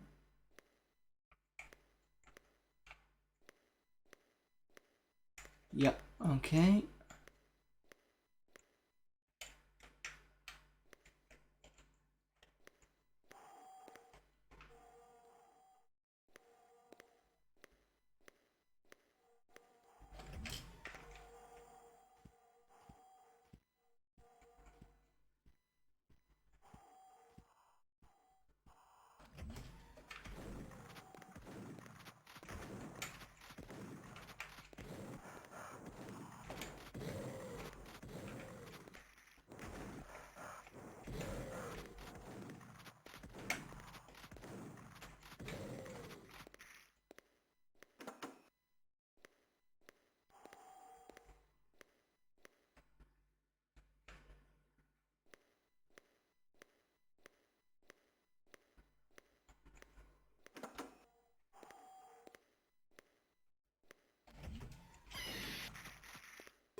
Oh, that sounds like a raid.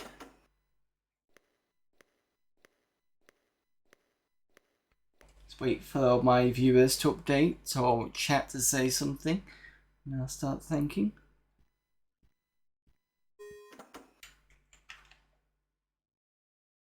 Hey, hello everybody from Nagram's raid. Thank you very much for the raid again. Yeah, let me just start it again. Thank you very much for Nagram for the raid, and welcome everybody that's popping in. So we're still playing Alien Breed 3D. What a surprise! It's Hello, Mood. Thank you very much for following. Much appreciated. Obviously, appreciate your bits. Appreciate your bits. Is that the right thing to say? I don't think it is. Graham.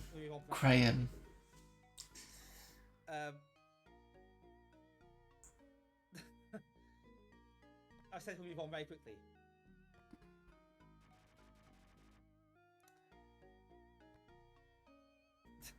You waggling scene again. Not on this thing. That was, if anybody didn't know that game, that was, I think it's Galahad, or it's gone to the, Leander. So I think it's known as Galahad on the Mega Drive. Really got, the music's really, really nice in that game. Let's look. We've got Mr. PMB. We have hello there, Actress Deluxe, and thank you for the follow as well. Hello there, Nivrik. Hello there, Amiga Kami. Just thinking about this game. Well, yeah, it comes to the right place. Bit of faux pas of that clip. Talk about people's bits.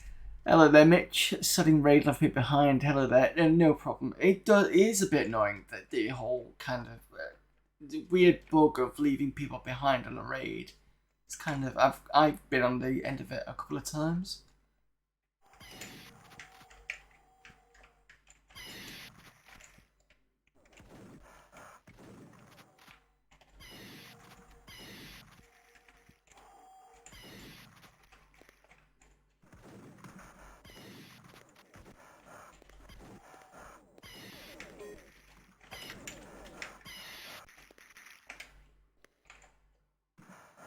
Oh, gotta be careful. Right, I'm just gonna nip into the side here. Hello there, Mr. DJ. Weirdly enough, I'm literally working on Project Osiris update right now. One day Twitch will actually fix the sodding range. Well, yeah, you'd think. Yeah, this is the fucking walk now. I'm gonna say it's the fucking walker level, not just a walker level, because I've been stuck on it for the past God knows how long. Hang on a minute. I know how to get rid of these now. You just don't shoot at them from a distance, otherwise they chew up all your ammo.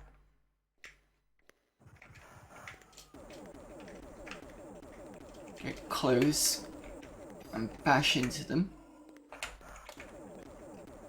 because otherwise I don't take that many hits.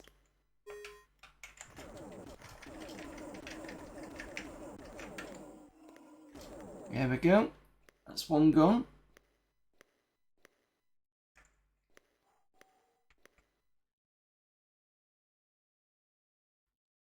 I have a thing in a bit anyway, so no problem, Mitch.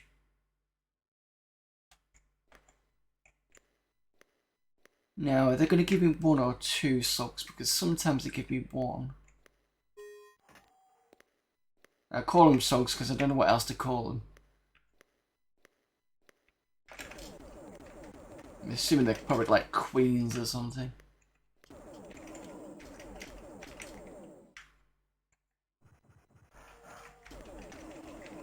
So I likened these last week to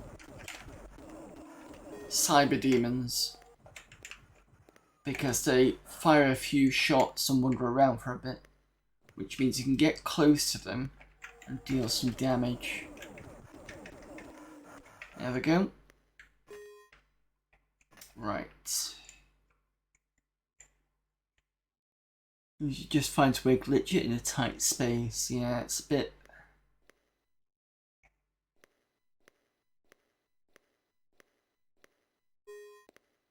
So what I'm going to do this time is I can collect all the weapons.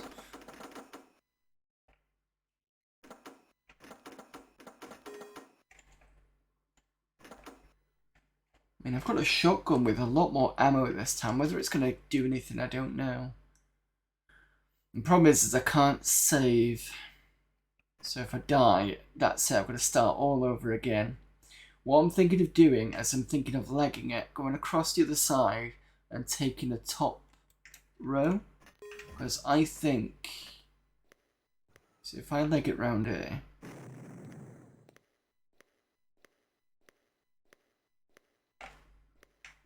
It's not found me. I take this. I'm hoping that the grenades will actually touch me at a higher level.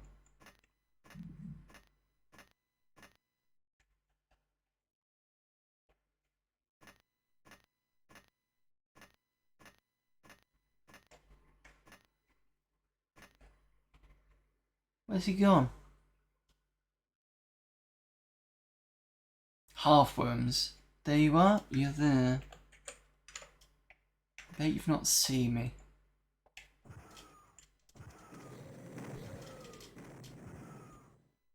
Stay up here and see if I can take it out.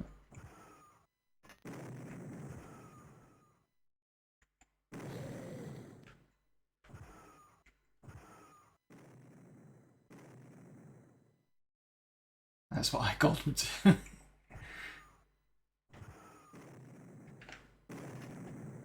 I don't think I can look up and down, can I? Which would be useful at this point. Oh, you bastard! Didn't do much damage to me though. Whoa, what? That's fine, I'm still on the top level. I'm assuming what's happened is it's thrown some grenades and the fire has gone up rather than...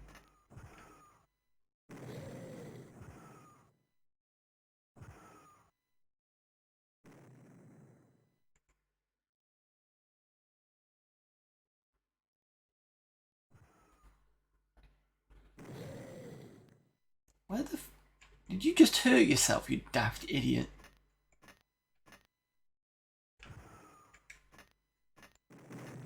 I mean, that's perfectly fine with me.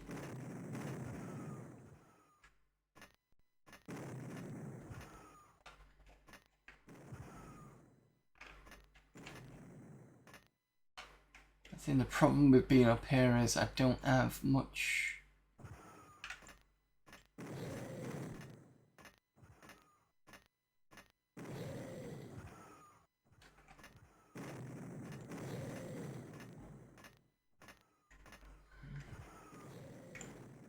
I think he's just harming himself with his own grenades.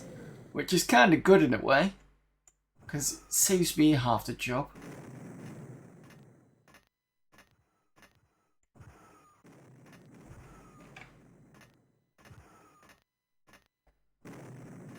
This level's quite impressive looking, always a lot of tight, like streaming out the central bit. Did you know the walker has some red-coloured Doom Tech? No, I didn't. The one thing I do like about this is it's got that kind of the levels that you can go. Oh, is he dead? I believe he is, unless he's glitched. Oh, we've done it.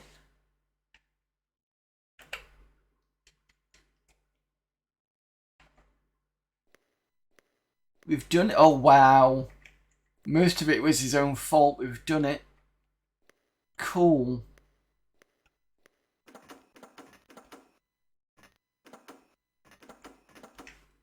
Stupid walker.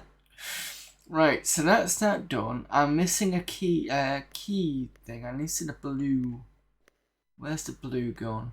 So he came down from here. Space is doing nothing. I've opened up all the doors. Unless I need to go back. Maybe I need to... Nope. Oh, what did that say behind him?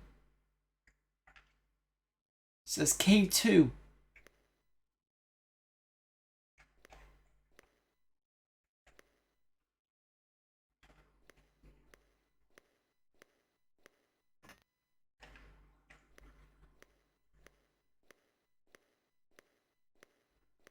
Yeah, it only took me 2 to 3 attempts, streams, to actually get him to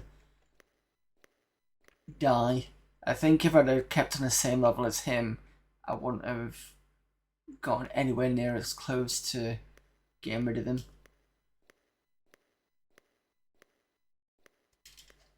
Just need to figure out how to get back to the top now. So there's possibly a teleporter maybe?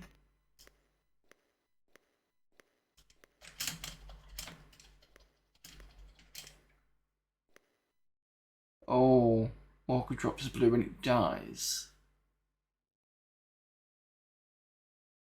It's a relic from a demo where they use some Doom textures.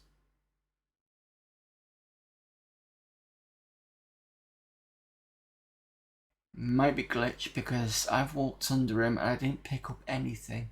Which is frustrating because he's a pain in the ass to kill. Let's see if I can push up near the wall. Maybe that it's gone through the wall perhaps.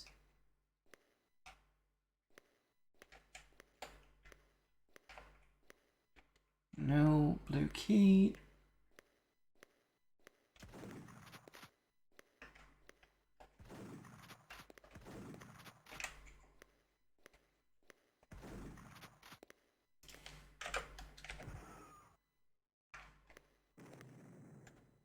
I didn't hear a death scream, I just heard him stop.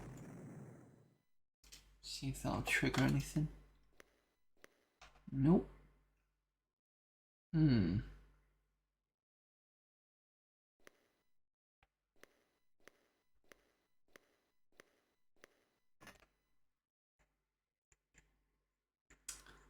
Oh, this is a pain in the ass.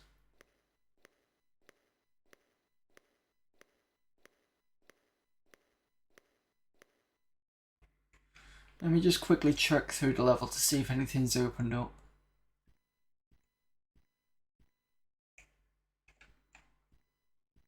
Nivrig's probably right on the whole dropping of keys, but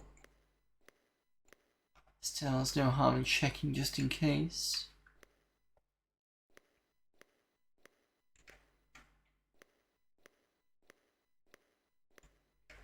No blue there.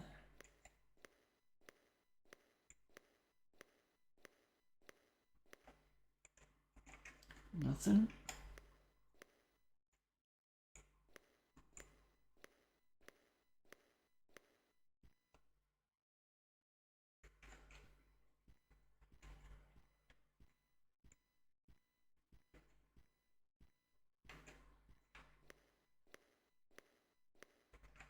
There's definitely nothing in here because we cleared all that out.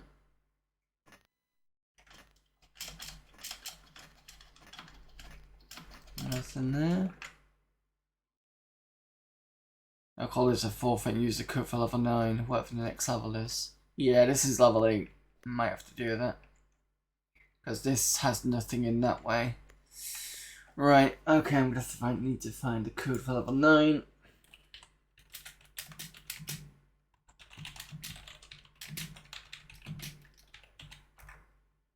Because I'm not going through that again.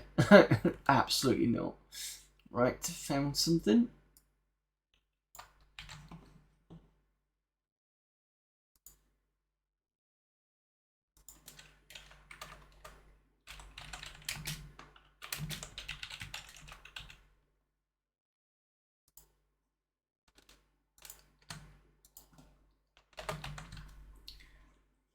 Okay.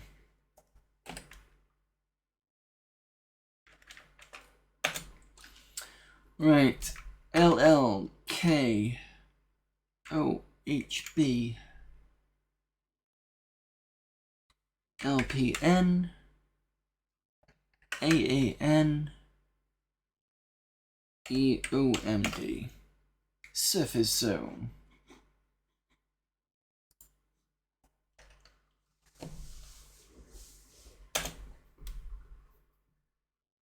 Glad to be alive. I stumbled out of the combat arena and clapped the door slamming shut behind me. When I come to my senses again, I found myself on some sort of a lift. The only way seems to be upwards, but I have no idea where it would take me. My only hope is to find another terminal and get back on track. Exhausted, I bandage my wounds as best I can and stagger to my feet. I press a nearby button and the lift judders upwards in response. I wipe my sweaty palms on my jacket and grip my gun more tightly. Things are quiet up here. Too quiet. Got full ammunition. Right.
That's those things again.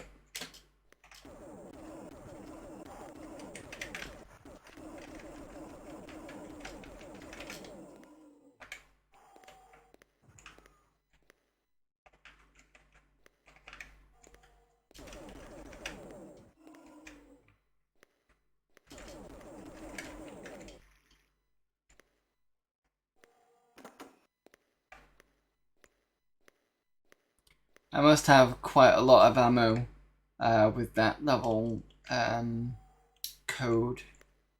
Because I'm assuming part of the code is how much ammo you got.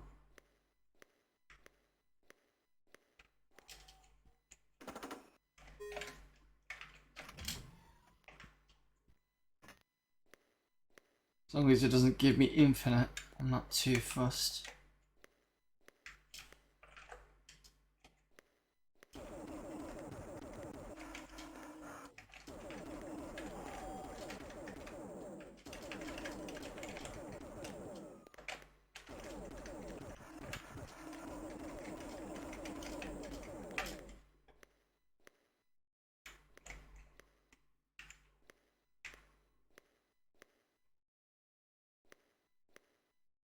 Yeah, you can twiddle with the codes to cheat yourself more ammo.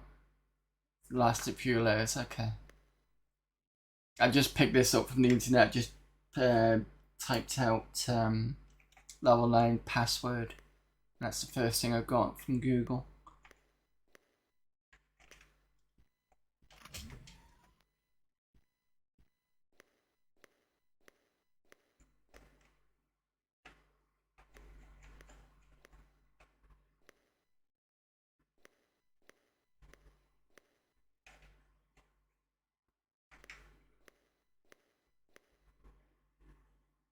Oh, that was quick. That was oddly quick. Is there nothing else?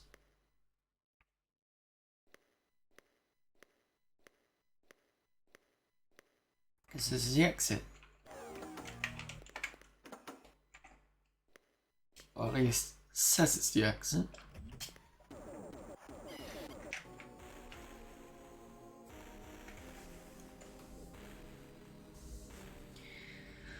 Well, at least we're in the next area.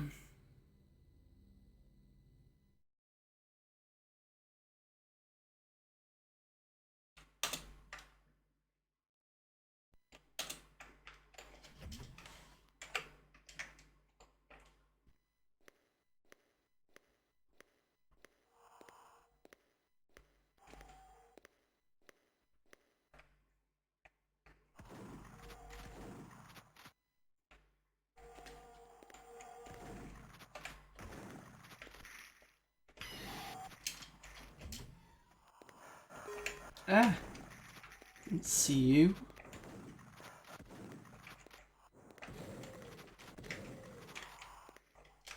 Let's see what happens if I do this.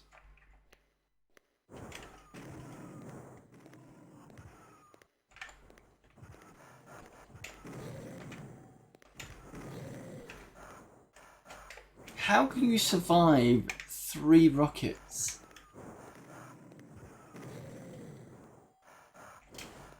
That's why I prefer the shotgun.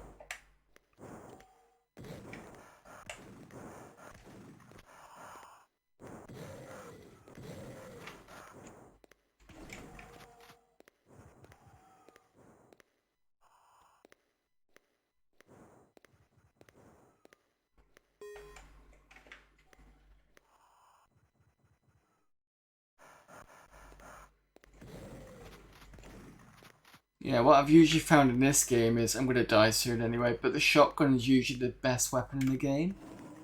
Or one of the better weapons, because it can pick off enemies at a distance. And it seems to be fairly a nice all-rounder. Whereas like the plasma gun just feels like it's trying to be a shotgun, whereas the closer you are, the more damage it does, which is kind of weird for a plasma gun.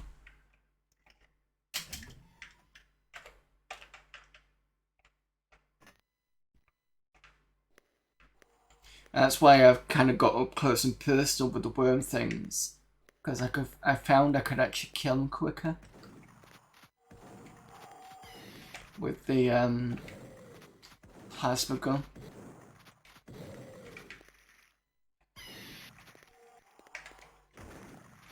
Because if you do it at a distance, it takes longer.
I like the shotgun for the floaters. Yeah, they're good for most things, the shotgun. I don't use the shotgun. Well, I'm not, sorry. Let me rephrase that. I've not tried the shotgun with the worm things. Maybe I should try that and see whether that makes it a bit easier. Because you can see me dodging like that. And I think I said earlier, but I'm going to just reiterate. I think I compare the slug things with the cyber demons from Doom because of the way that they kind of wander around for a bit and then shoot a volley and then wander around for a bit because it gives you that time to go in close personal and get them sorted. In fact, the second one's coming, so let's see if I can do that with the shotgun. See how long it takes me.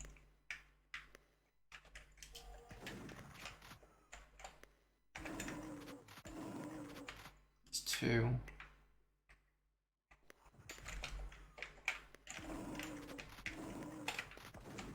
Oops.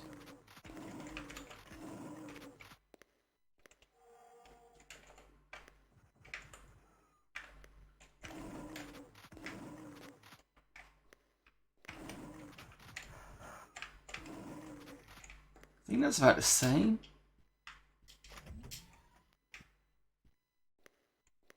Same with the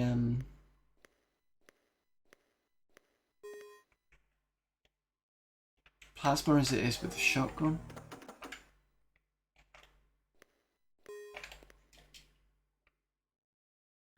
I'm not sure I knew that the plasma had higher damage at short range. That's interesting. That's what it feels like, because if you try it yourself, try and get those slug things at distance and just keep them at distance and keep firing. I think you'll find it takes longer.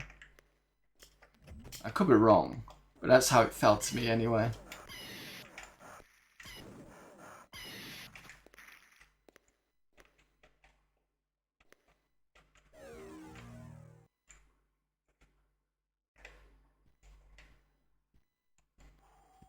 Especially when rockets don't do as much damage as you think they should do.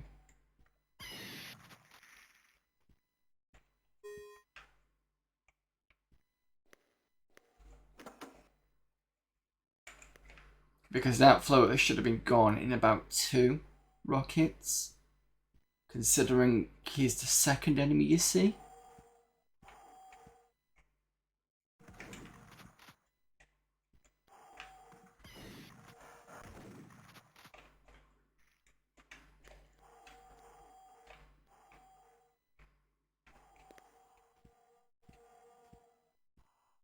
Third enemy. You know what I mean? It's one of those progression things.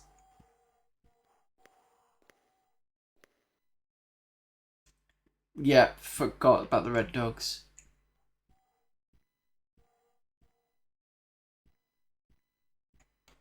Sorry, I didn't mean to sound a bit off. It wasn't intention, but it's yeah. We're all on the same page anyway. Okay, so that's yellow.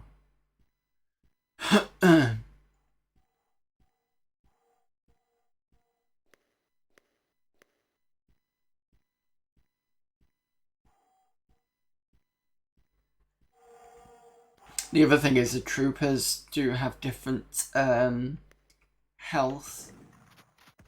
Oh, that's another one of those.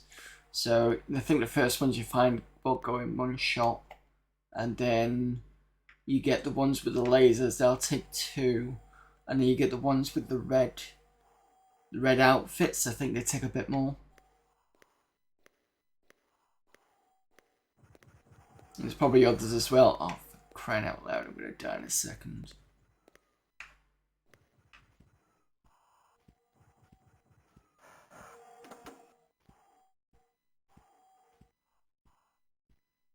Alright. Oh, is it popped down or is it already down?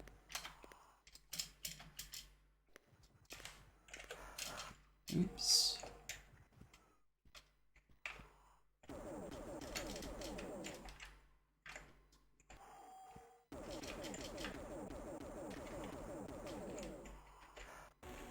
Damn it.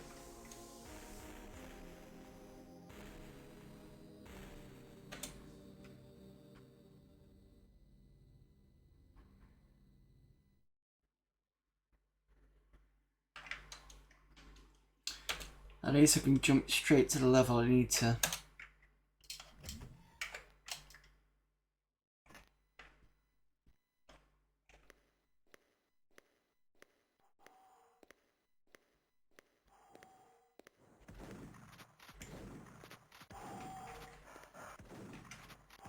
Oops.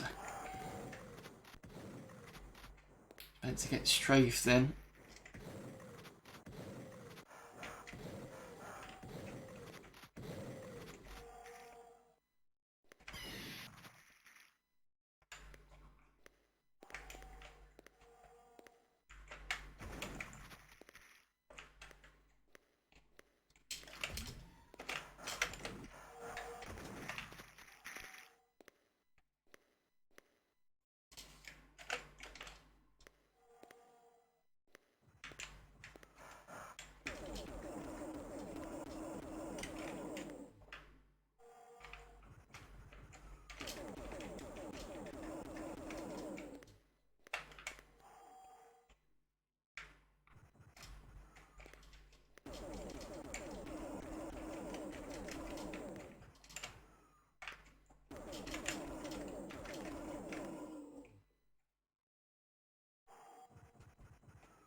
I gotta go. Past my bedtime. Night night, folks. Thanks for popping in, Nivrik.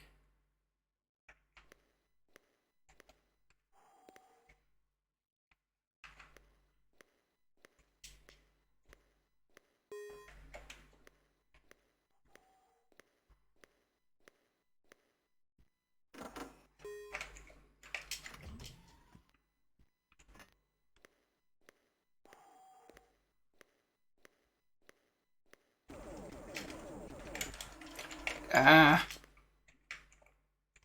So busy concentrating on firing, I forgot about this. The stray thing.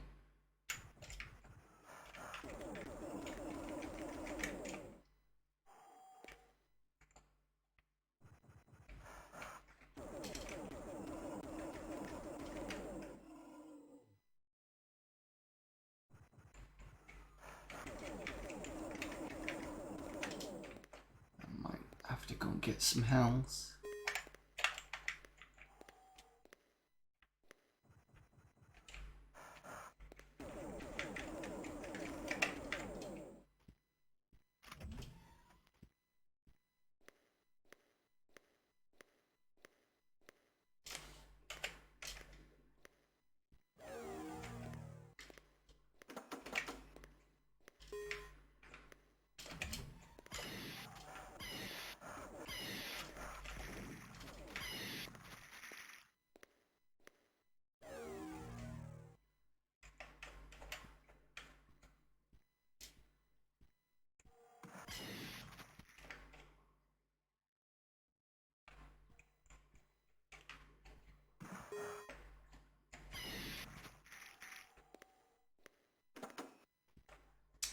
Not much here.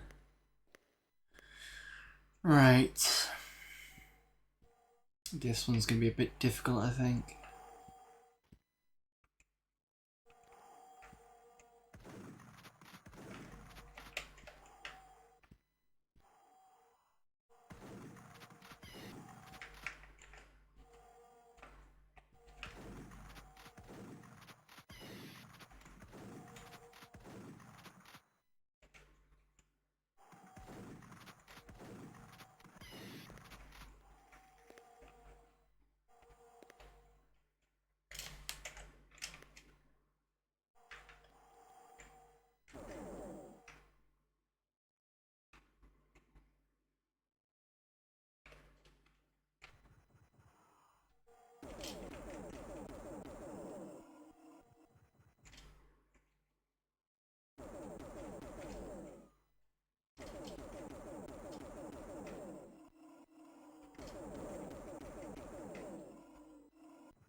That's one gone. Time for bed. Just give me a sec, let me just get out of the way of firing range. Time for bed, mini chisel, and accuracy for a play expert is very kind of say, yeah, yep, definitely I will be there. Yeah, my other half are popping down. Yep, absolutely. See you there. Thank you for the raid. And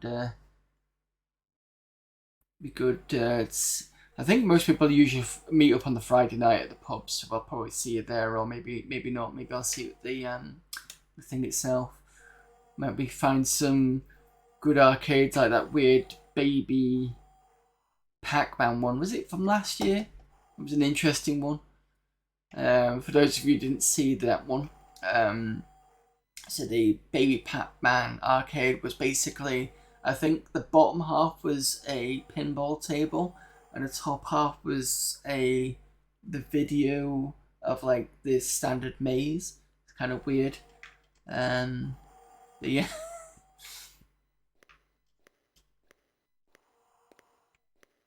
Nice one. Yeah, that weird baby Pac-Man cab didn't always work properly. Yeah, I think it had been played to death with at that point.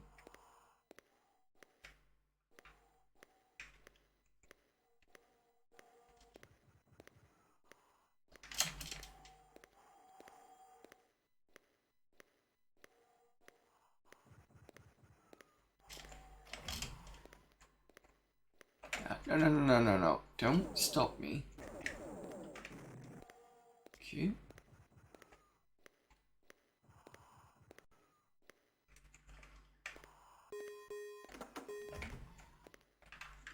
Oh. Oh, no, you don't.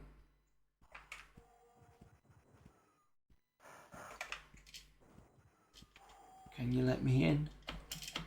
No, you cannot. Shit.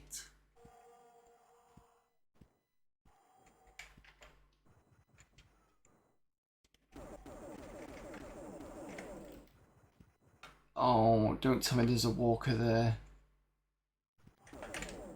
No, it's not good.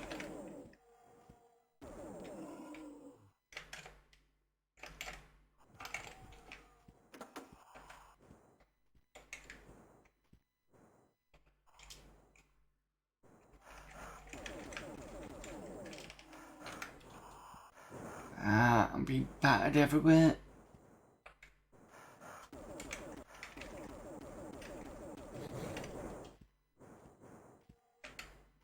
Sorry, I'm just being ganked by everything.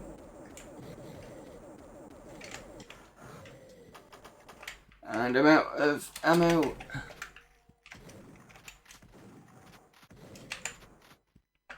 Two hits to go before I'm dead.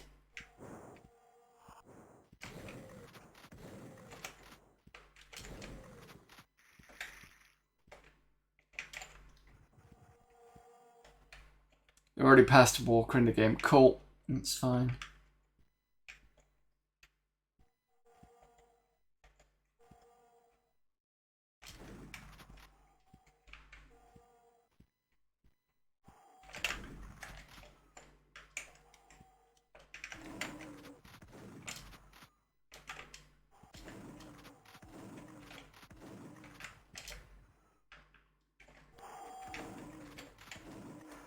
Yay! Oh!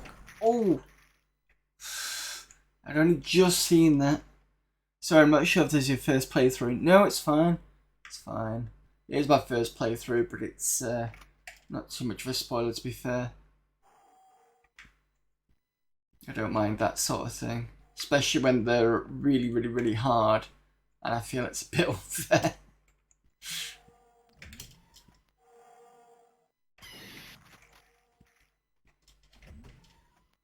Right. Okay, cross my fingers.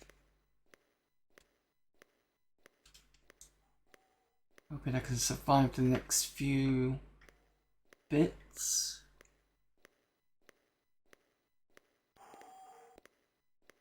With extremely minimal health.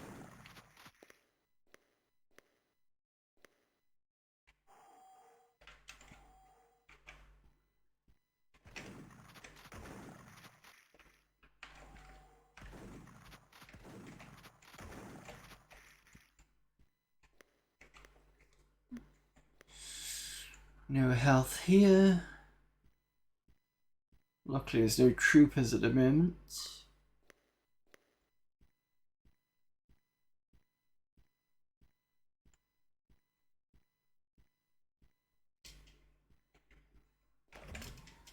Yay! Health. That's what I want.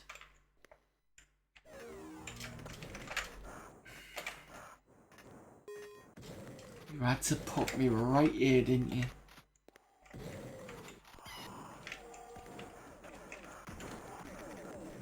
Oh, you gotta be kidding.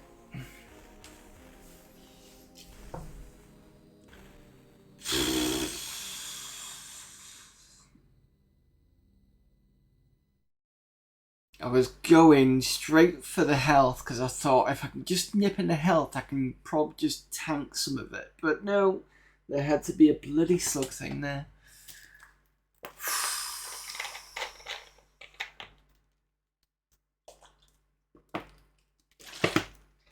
Right.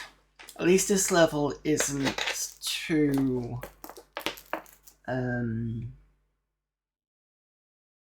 massive, so I don't mind going through it one more time. Maybe I'll get a bit further.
Yeah, that was dumb. Just gotta hope I can move to the next bit. I'm just can't see me getting past the next bit. Unless I'm real lucky. Yeah. Now it's my own stupidity. I tanked the shots too easily on the last section.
Bit better health.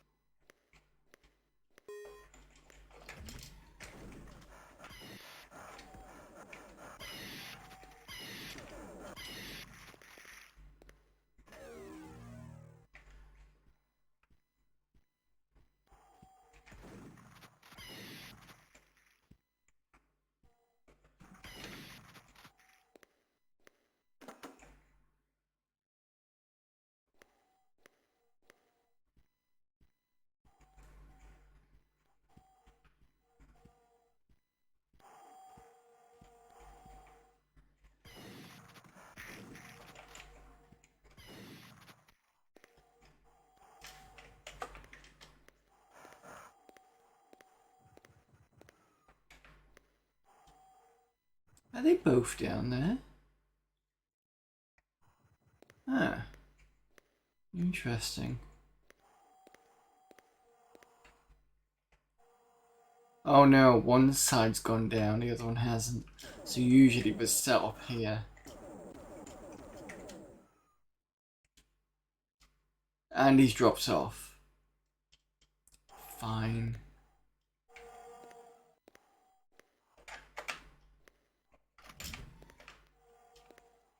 Just try and hook on this edge of the wall, because then they can't see me as much.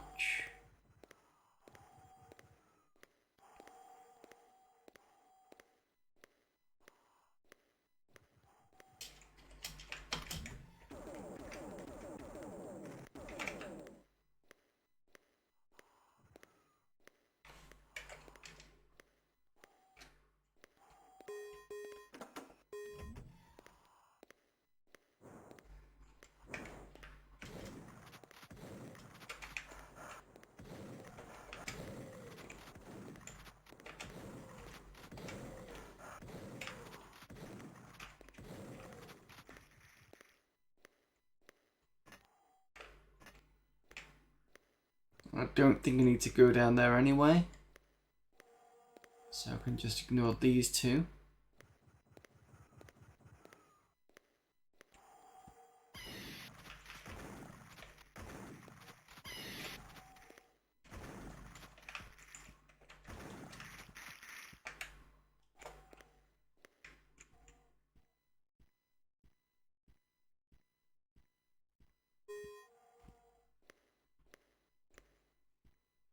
Right, coming up to the rough bit now. Bit of better health situation.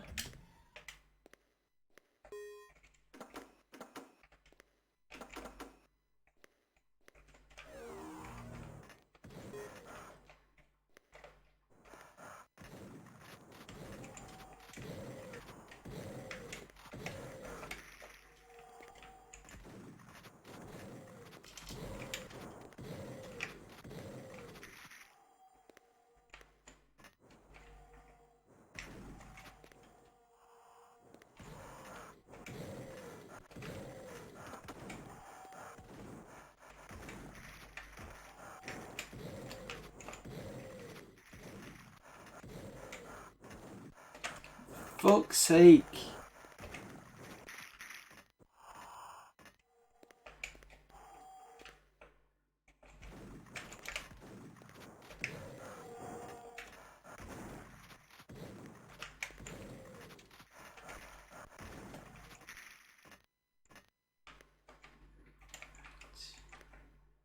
Health.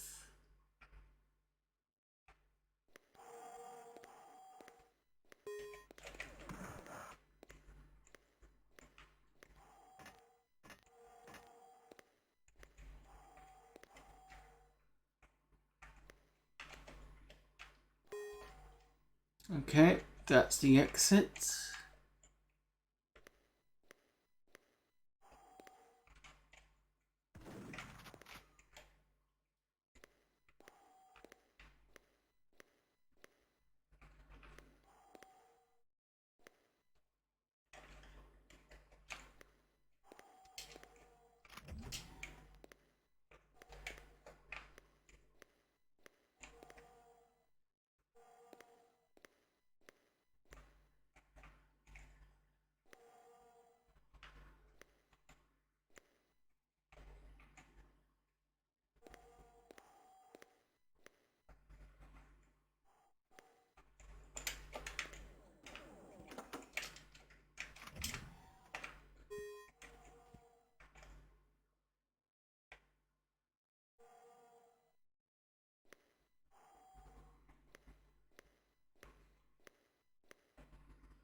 Where did this lot come in from?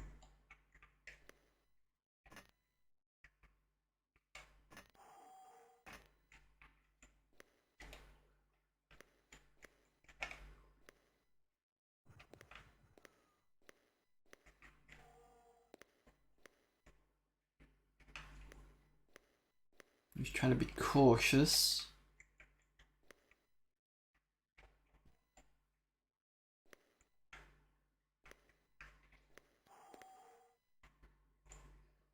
Assuming they came in from here.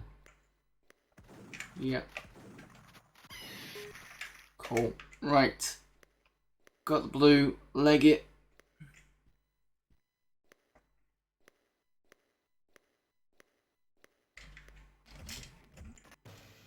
Done. Thank God for that. 10 training area. I think we've got 2 levels we've done. Was it 16? Can't remember. Maybe it's 4 actually. Right. I'm beginning to think there is simply no end to this hellish place. My fevered imagination conjures up an entire planet riddled with these dark corridors and rooms, and empty and deserted except for screams of the breed. With difficulty I get a grip on myself. A barely readable notice on the wall gives me hope. One of the facilities it mentions, the administration block, was right near the route the computer gave me. Straightening with new purpose, I set my jaw and continue. But in the shadows ahead, the breed reach out for me.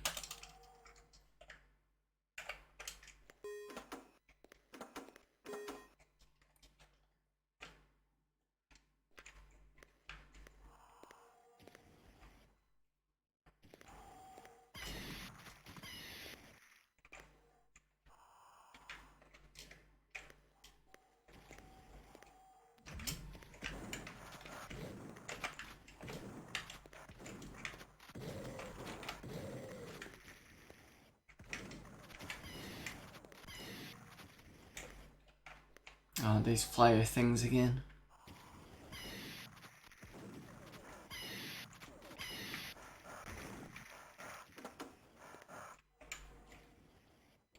Oh, what's... Oh.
Surprised you're here.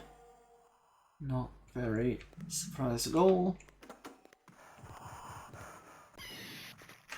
Right. These would give me a bigger area to fight you in.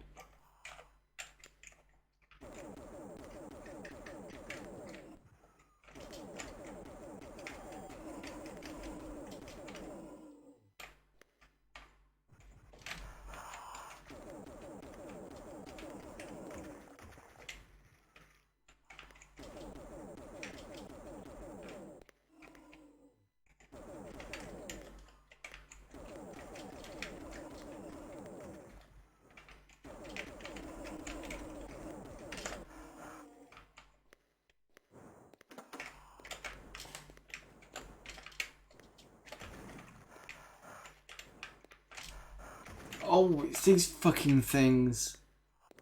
Bloody Cthulhu-esque things. It took me ages to kill these last time.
not you again.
Can't seem to get those.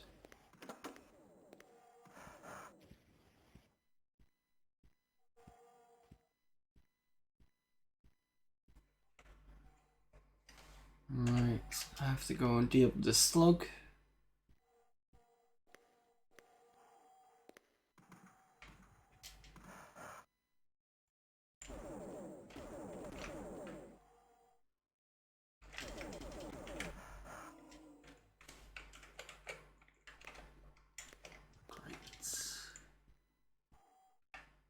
Got troopers there as well.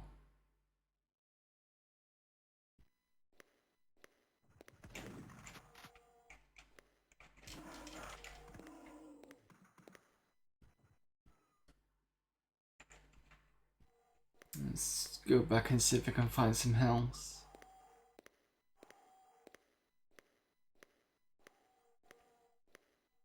Sure left some.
Hopefully that'll be it.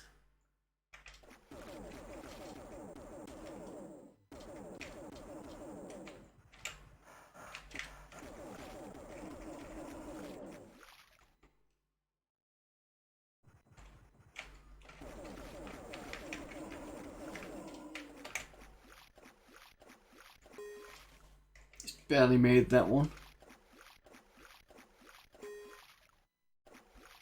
Right, okay, yellow key card, where are you?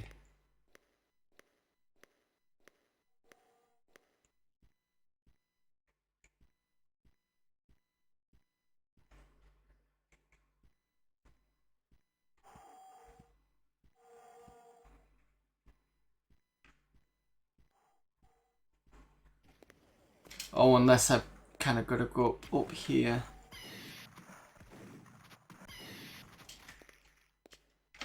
Yeah, okay.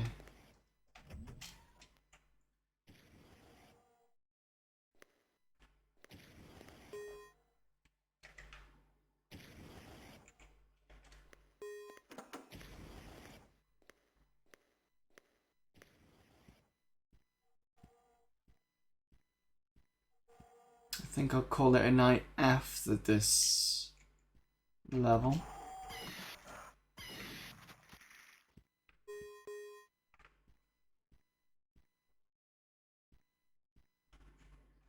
I don't recall seeing that door when I came through.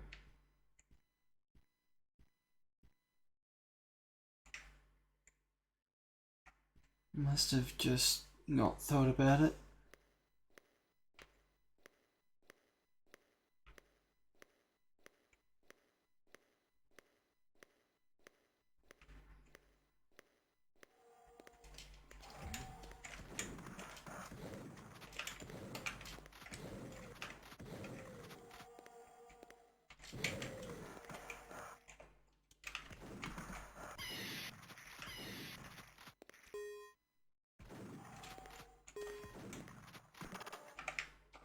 Oops.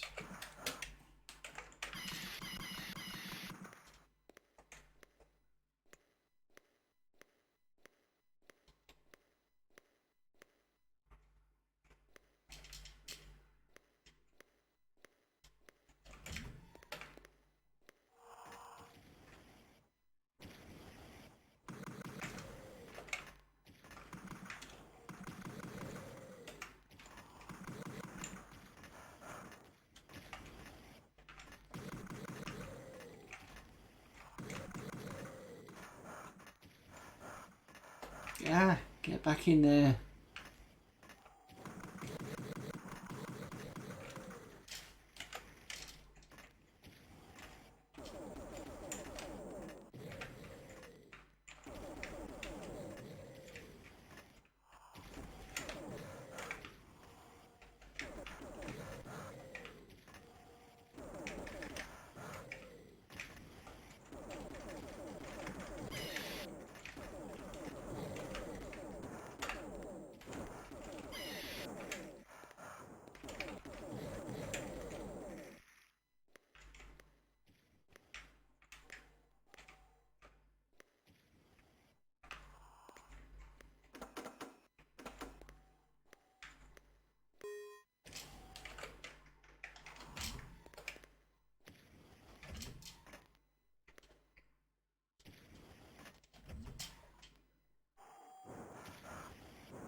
Really much move. Not really much room to move.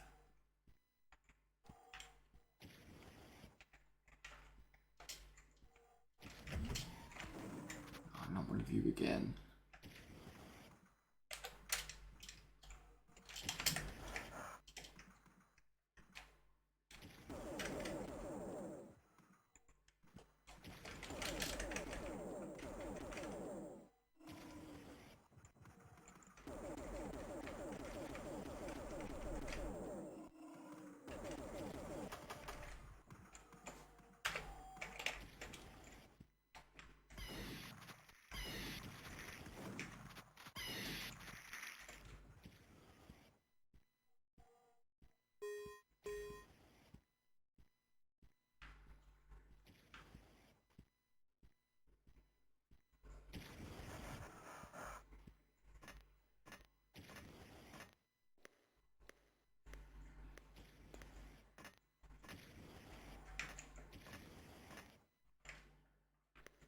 Right, the next door.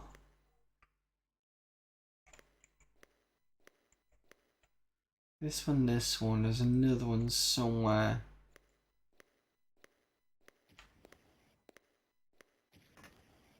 There's the red one. Again. Oh. I shouldn't have tanked the other one, but never mind. Right, let's get this password noted down and then I can call it a night. But at least we're a bit further thanks to people in chat for reminding me I can get the password. We did see a glitch.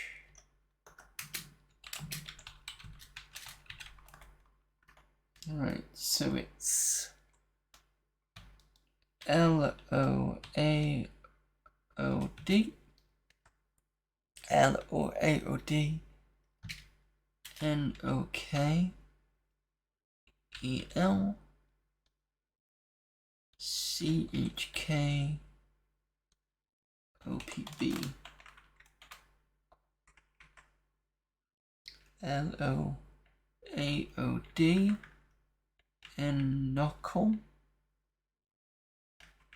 CHK OPB. Right, so let's try that. Just came out of that, go back in.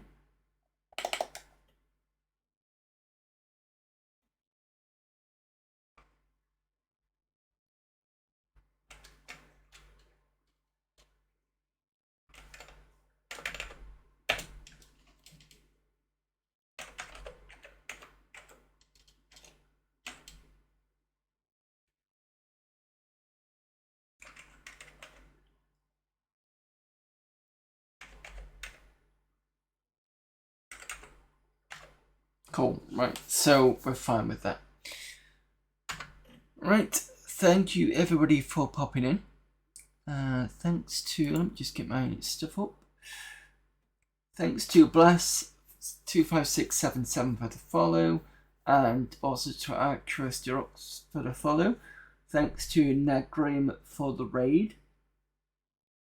Thanks for the stream, no problem.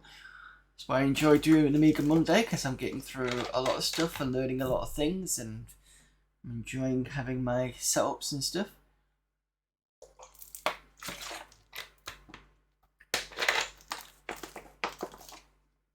At some point I need to bring the 600 out at some point, and I need to, my other 1200, the one that I got for anything that this won't run,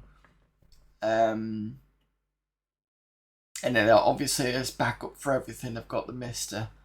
What was I going to say? I need to put a hole in the 1200 in the casing. I really want to have to do it, but I've basically got a internal GoTech in there, and it's got one of the breakout boards that sits on top, which is really nice because then I don't have to kind of move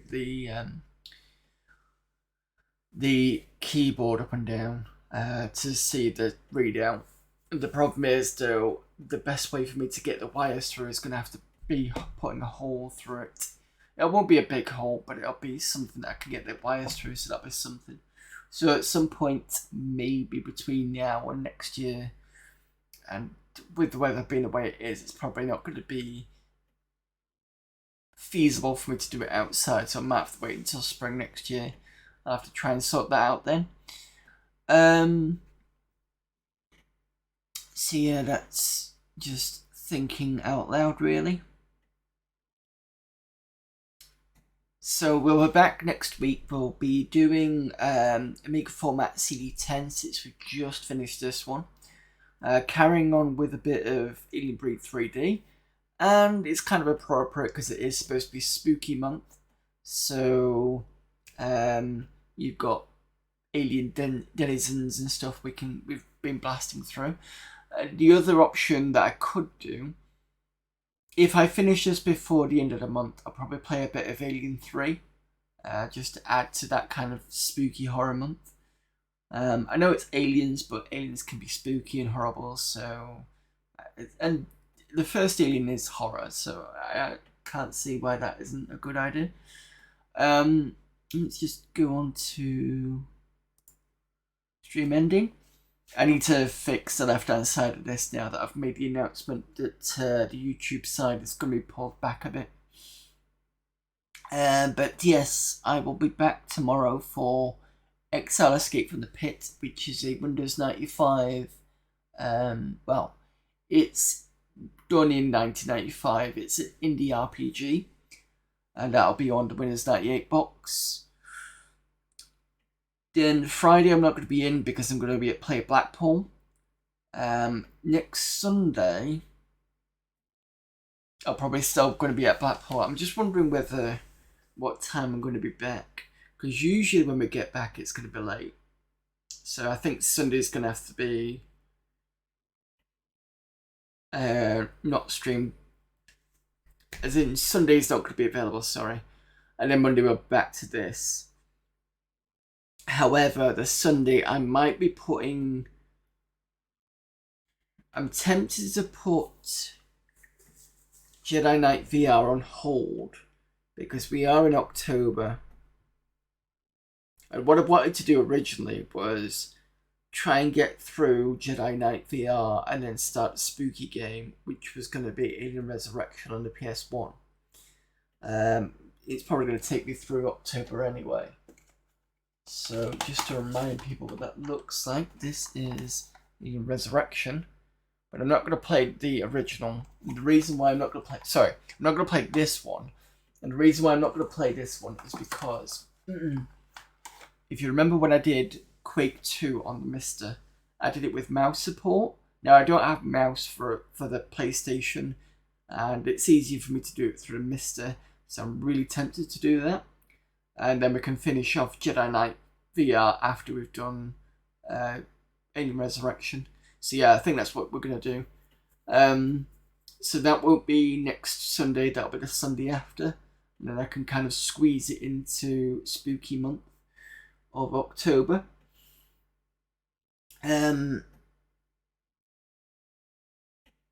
Yeah, okay, that's it. Right, sorry about that. I just need to have a quick think whilst I was going to think about what I was going to do next. Right, let's have a look who's available for raiding.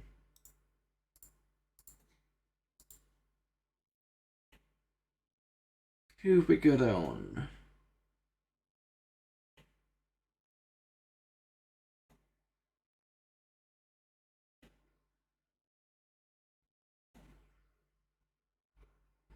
A lot of people doing interesting spooky stuff today.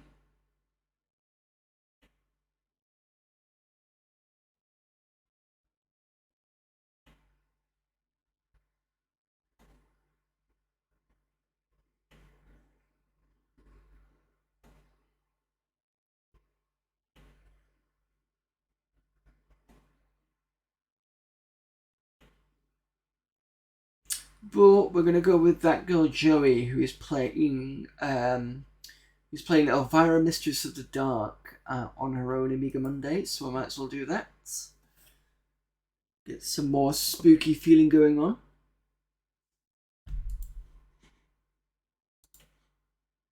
So with that, I will see you all later.